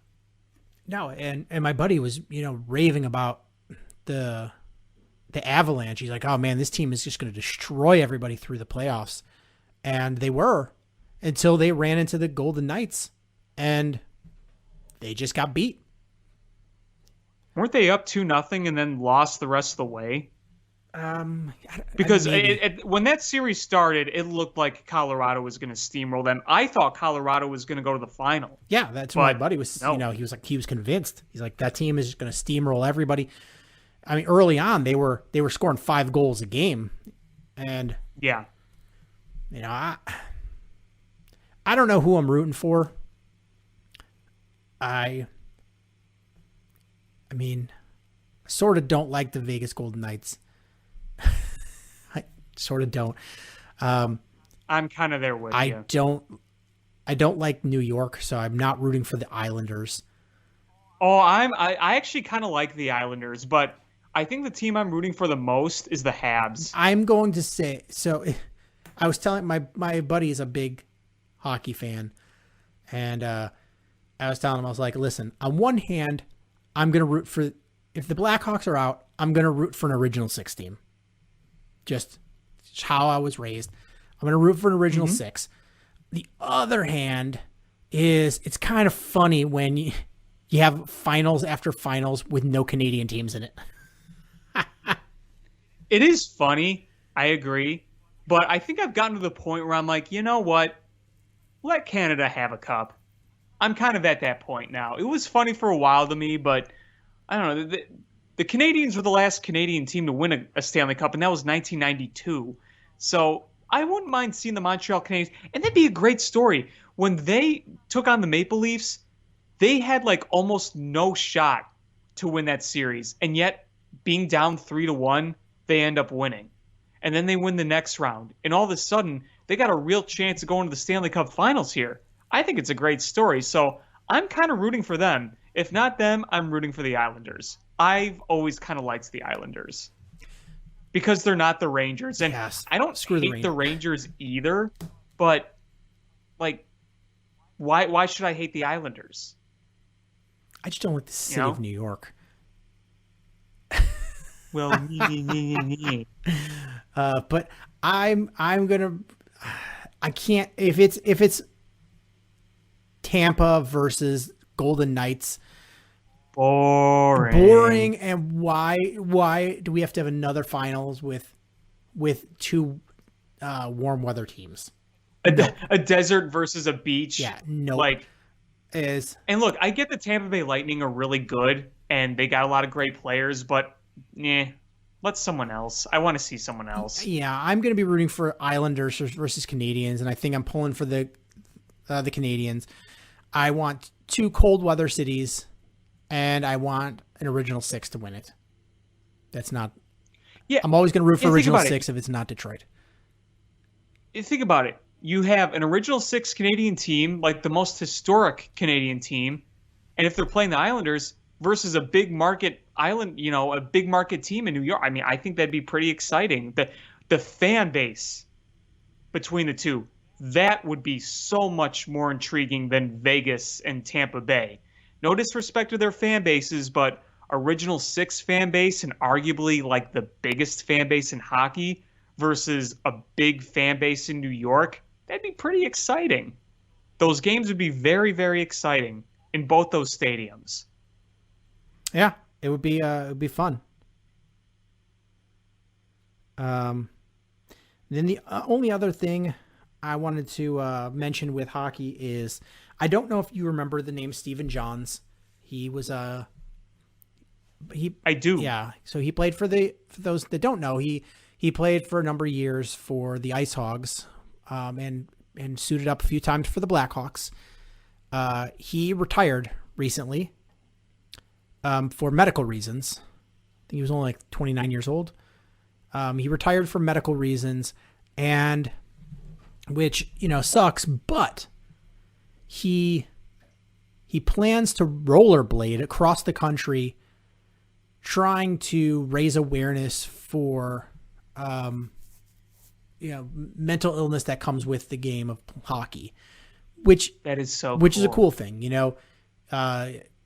taking a bad situation that you're in and then trying to do a good thing.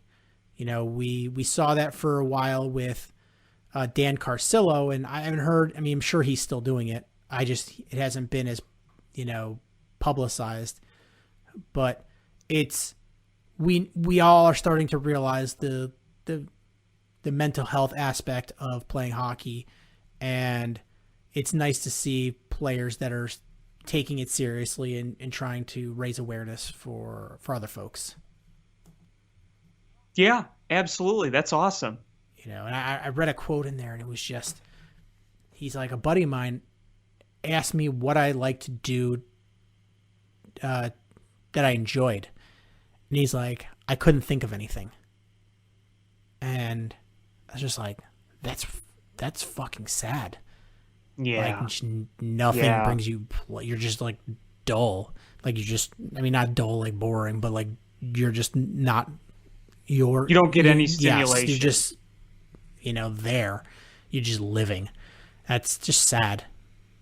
Yeah, that is. So I wish him the best, and I hope his endeavor is very successful, and I will see if he's has some sort of fundraiser for it, or I will throw a couple bucks to him. That's sure. Great on Stephen Johns. Yeah, be sure to keep our audience updated on that. The last thing I wanted to talk was a little Bears. There's not a ton going on, but we've got a few things. OTAs, baby. We've got OTAs. By the time you listen to this, it'll be OTAs day. First thing is Bears cut Darian Clark, which not the most surprising thing, but he was an undrafted rookie that had a strong basketball background that I think,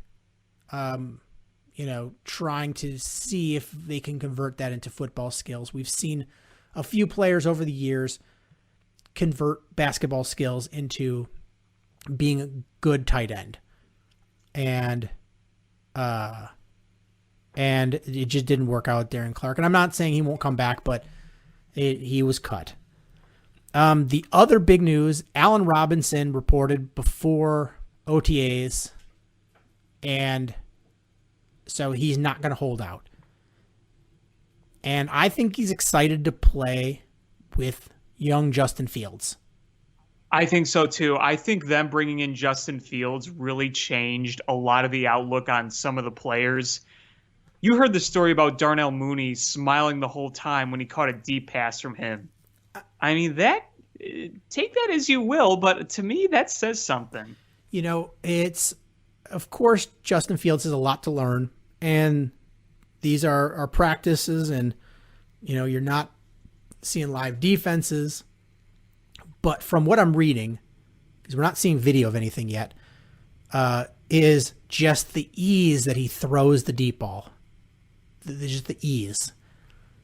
And that's huge. You know, we saw the, you know, one of the biggest issues with our previous quarterback that I won't mention his name, Swerski, is the deep ball was so painfully bad. Yeah, and one of the few times it actually works, it goes right through Javon Wims's hands. Right. Just saying. Yeah. So you really didn't have a threat of a deep ball with Mitchell Trubisky, and it was tough. You know, he had a tough time reading defenses. He wasn't using his legs. He couldn't throw a deep ball. It just led to bad things. Justin Fields is very athletic.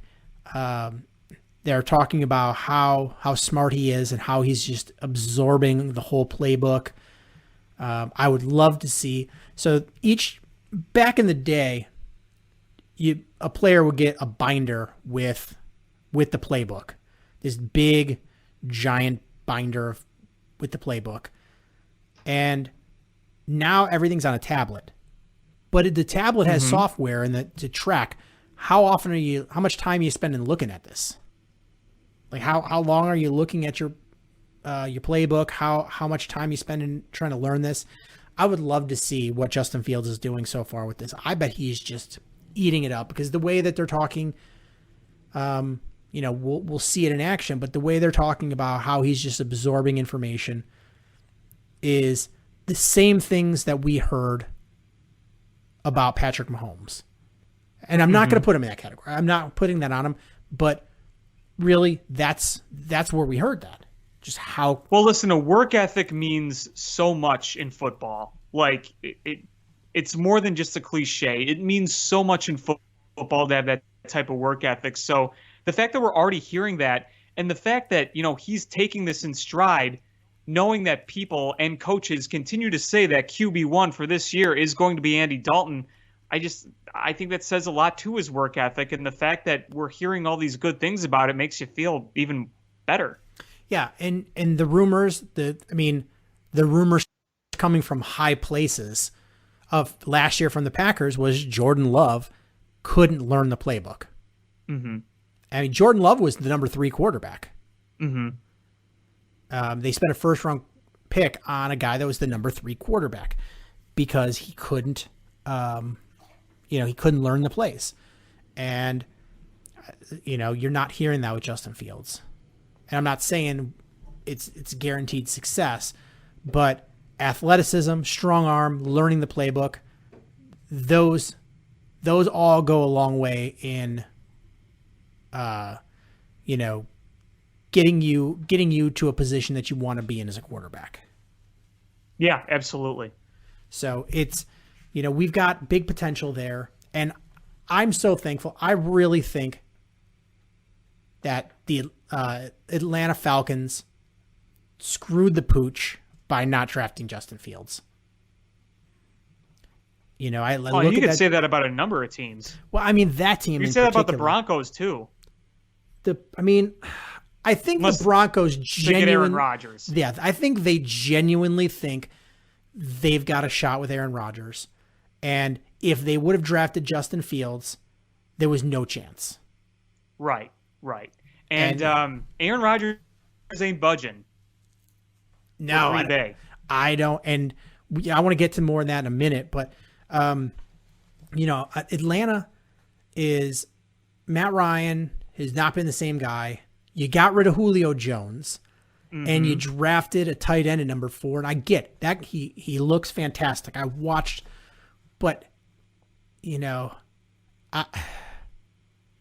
are you rebuilding around a tight end? I just think unless they're expecting to be bad again and be able to get a quarterback, the next year, and they feel like they won't be able to get that receiver quarterback combo going quarterback first, maybe.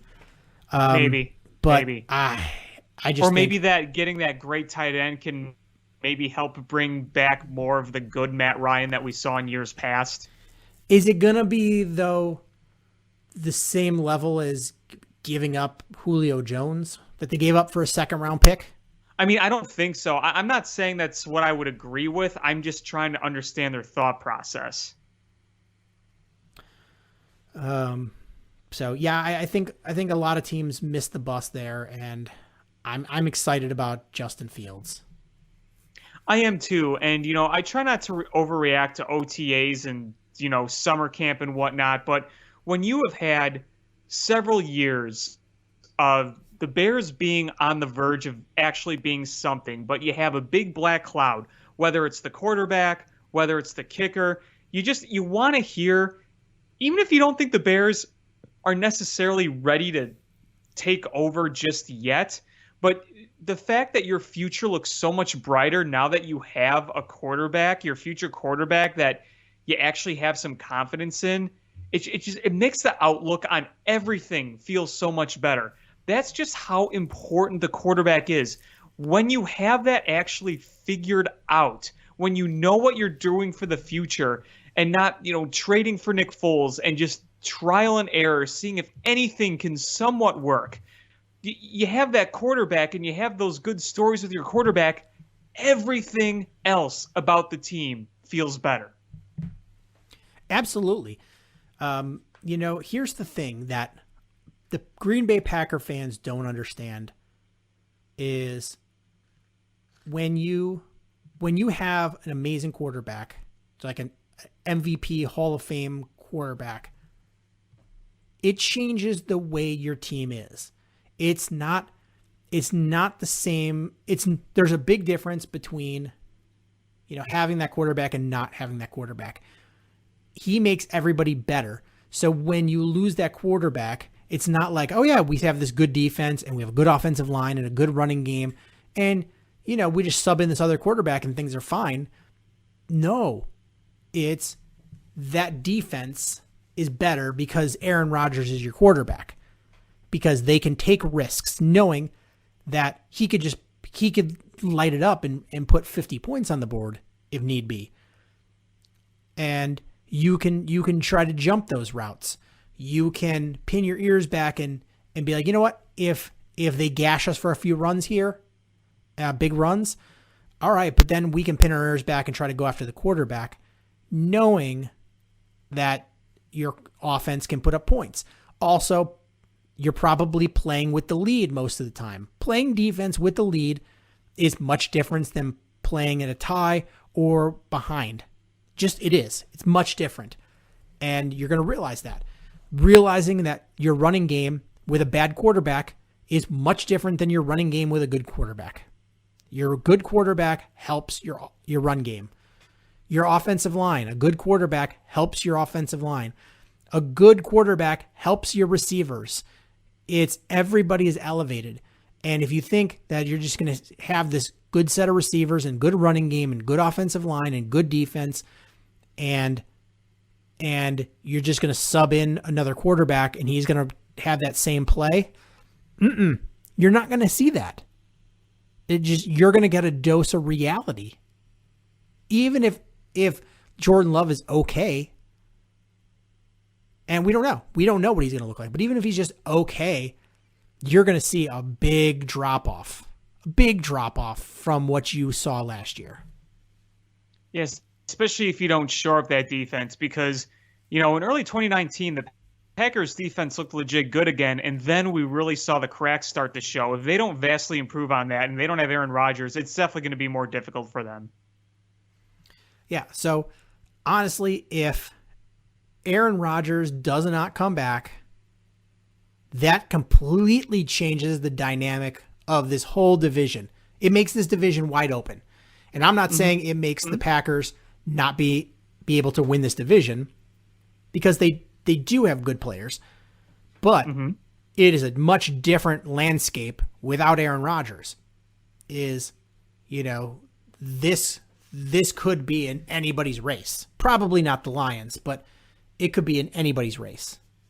Oh, sure. I mean, the Vikings would be in the mix. The Bears could be in the mix. And Packers it would definitely make things The Packers could stay in the mix, absolutely. It's just, it felt like for all but a few years that the Packers were pretty much just the safe bet in the division because they had Aaron Rodgers. Yeah, absolutely. Just having the best quarterback in a division makes you year in, year out the favorite for the division. It just does. Mm-hmm. Well, remember in 2017 when Rodgers went down and all of a sudden there you had the Vikings come storm up. Not that the Vikings weren't good, but, 2017, would they have won the division had Aaron Rodgers gone down? I don't know. They probably would have made the playoffs, but win the division, I'm not so sure. Yeah, it's a much different landscape. And right now, you already know Aaron Rodgers is stubborn. And if he doesn't want to do something, he's not going to do it. He doesn't want to talk to his family, he's not going to talk to him. You're not going to shame him into it. You're not going to pressure him into it. He's not going to do it. And then you have the Green Bay Packers front office, like, making every mistake possible. Yeah, they're literally like let's say the Aaron Rodgers situation is a fire and the GM is looking one way saying, we're not sure why this is happening. This is very strange. While he is literally just pouring the jug of gasoline onto the fire. Yeah. So, I mean, first, there was already problems. So apparently, Aaron Rodgers' camp says that they agreed to trade him, and then they reversed it. They drafted Jordan Love without talking to him. And, like, I get you got a plan for the future, but you can't when you're in a contention window decide that's going to be that moment. Aaron Rodgers has another couple years. He's playing really good football. That's not the time. And you also have that conversation with him. You owe it to him. You say, hey, like, we know you're good. We want to never have the situation where there's a bad quarterback here. We want to go from great quarterback to great quarterback to great quarterback. Right. You have that conversation. And, but you owed it to him to give you a player that could compete that year, and you didn't. And then the president of the team comes out and writes a blog post on the team website saying, oh, we don't want to discuss this publicly. We're going to handle this behind the scenes as you're discussing it on the team website. Yeah. And then finally, you have him come out and be like, Aaron Rodgers is a funny guy. Or what? Wait, how did he say it? What was the exact words he used? It was an unflattering term that he said publicly about Aaron Rodgers. And I was like, that's going to go over about as poorly as you can expect. Mm-hmm. So he's officially holding out at this point. Yeah. The mandatory report day happened and he was nowhere near there. Yep. So that's all good news for the Bears. Love it. Couple more Bears things here is, I was reading a report about Larry Barome, who was the Bears' 5th round pick at tackle. And the reports are that he could be a very good guard, might be just a meh tackle. And, he heard the reasons why, because he doesn't have the best lateral movement, lost 30 pounds. He's showing up to camp as fit as he's ever been in his life. And to the point where the Bears want to put a little more weight on him. So the guy is really pushing, wants to do everything he can. He wants to be a tackle. And from the reports are that he has a very good shot of winning that right tackle job. So the Bears could have, I don't know how this is going to work out. We'll see. But if it works out, and, this offseason that we thought might have been just the absolute nail in the coffin for Ryan Pace and Matt Nagy, could wind up to be absolutely game-changing, where you draft bookend tackles and your long-term starting quarterback in the same draft. That would be a historic draft. That would probably be the best draft since the Bears drafted Gale Sayers and Dick Butkus in the same draft. Yeah. I mean, that would be massive. So you look at, some of the moves that they've made in the offseason, you're like, as much as we hated on Ryan Pace, and it hasn't worked out yet, but yeah, we still got to see the results on the field. But if things are working out like a lot of people are thinking they're going to work out, this could have been one of the hugest off seasons in the Bears' history. Well, look, I mean, all that needs to happen for that to happen is for Justin Fields to pan out. If that's literally the only thing that happens, then it is. Yeah, I mean, if that pans out, Tevin Jenkins pans out. I mean, just if those two pan out, that's huge.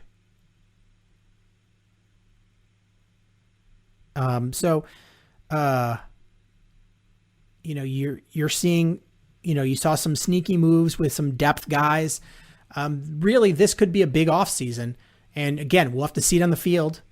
And honestly, I'm going to say that now that we have Justin Fields, I am not upset about the signing of Andy Dalton. What they paid him, yeah, that's annoying. But I am not upset about the Andy Dalton signing because it's nice. It's nice to have a guy with that kind of career be the backup. So you have, you've got a recent Super Bowl MVP in your quarterback room. You've got a guy that's like 2 years removed from, pretty big numbers.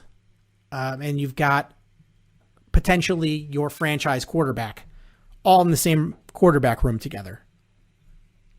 Yeah, I mean, I said before they drafted Justin Fields, I said if they had their quarterback figured out and Andy Dalton was the backup, I wouldn't mind signing Andy Dalton. I still don't like the money, but put it aside, having Andy Dalton as a veteran on the team with your future quarterback in-house, then yeah, that's okay. That's perfectly okay. And I've said this on multiple shows, and I'll say it again.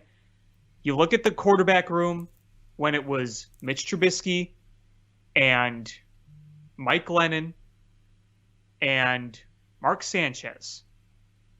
Compare it now to the talent level, potentially, of Justin Fields, Nick Foles, recent MVP, wasn't good with the Bears last year, but still has that experience, and a guy who's had a pretty darn good career up to a few years ago in Andy Dalton. Which one would you rather have? I think the answer is pretty obvious. Oh, the answer is completely obvious. So really, you got a few questions going in and that are going to sort of define what the season looks like.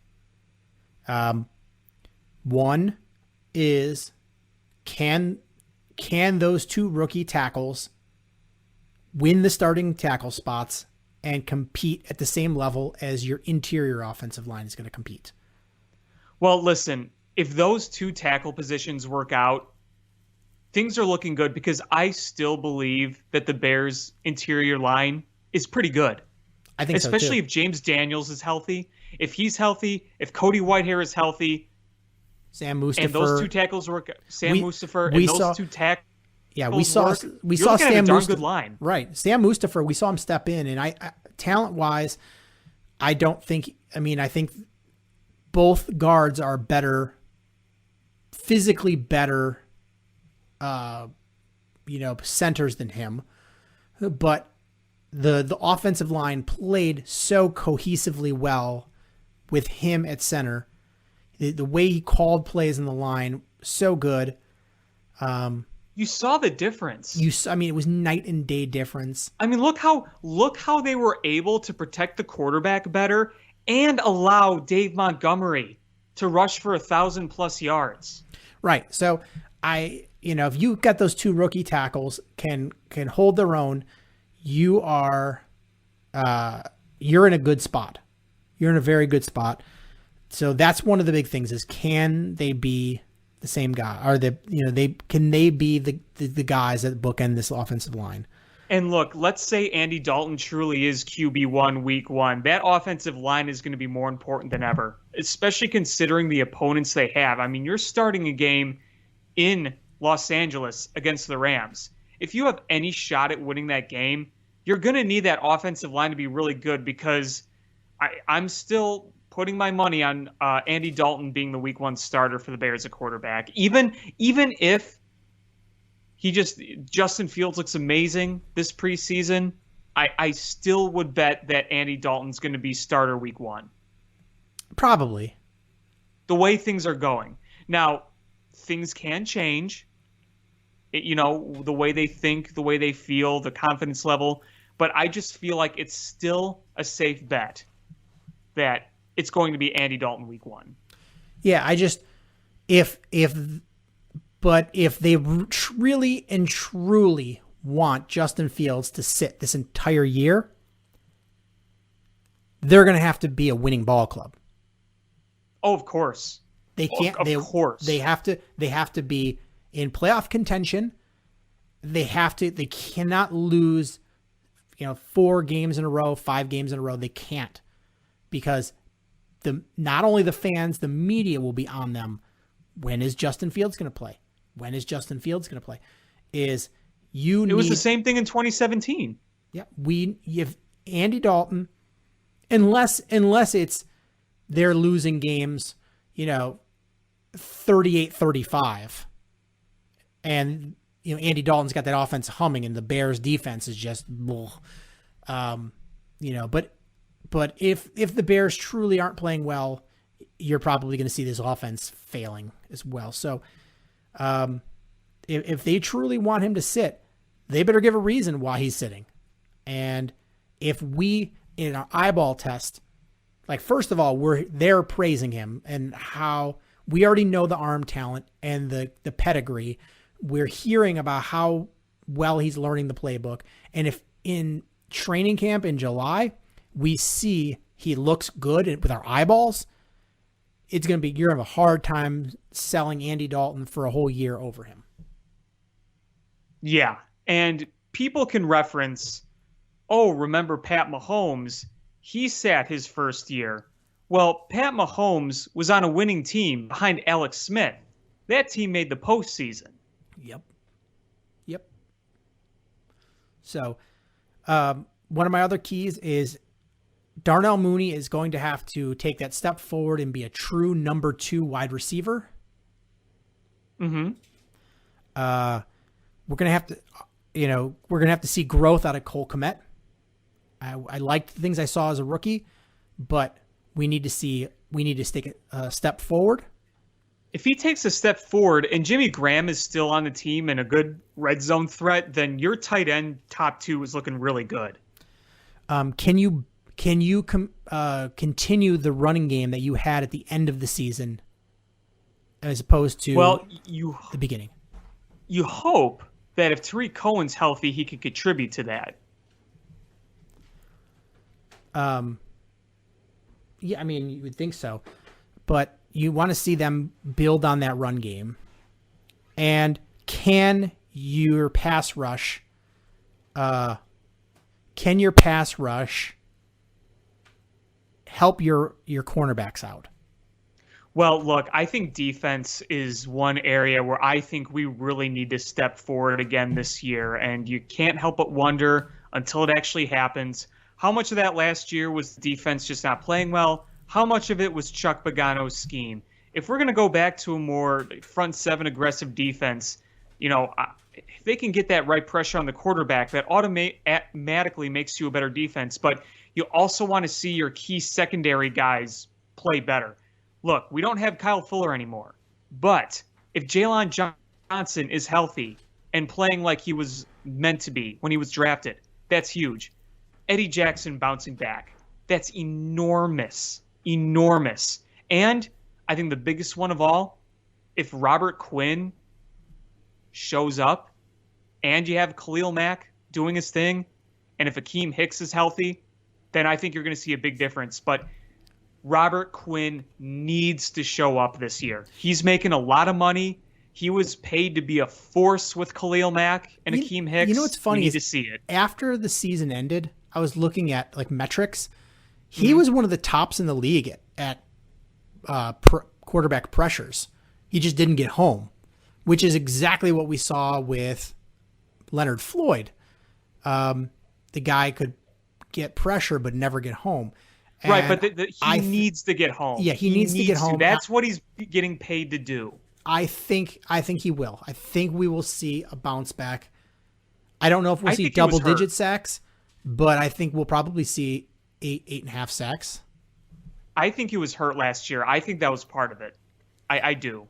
But I think they're going to have to get front four pressure, big pressure, to mask some of the cornerback play, because you don't have Kyle Fuller, and he's a true shutdown corner.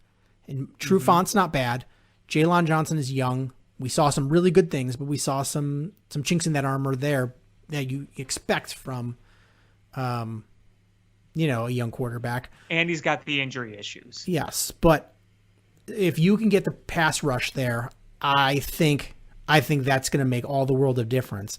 The one thing that's concerning is so few of the Bears' defensive players showed up at the optional workouts, and not that they need to be there for the. I mean, if the same defensive scheme was there, I wouldn't worry about it. The fact that they have a new defensive coordinator and new defensive staff, and you're not showing up to learn how they're doing it and learn the verbiage and, learning how he wants things done, that is concerning. Hopefully. Yeah, no, I agree. Hopefully, you see,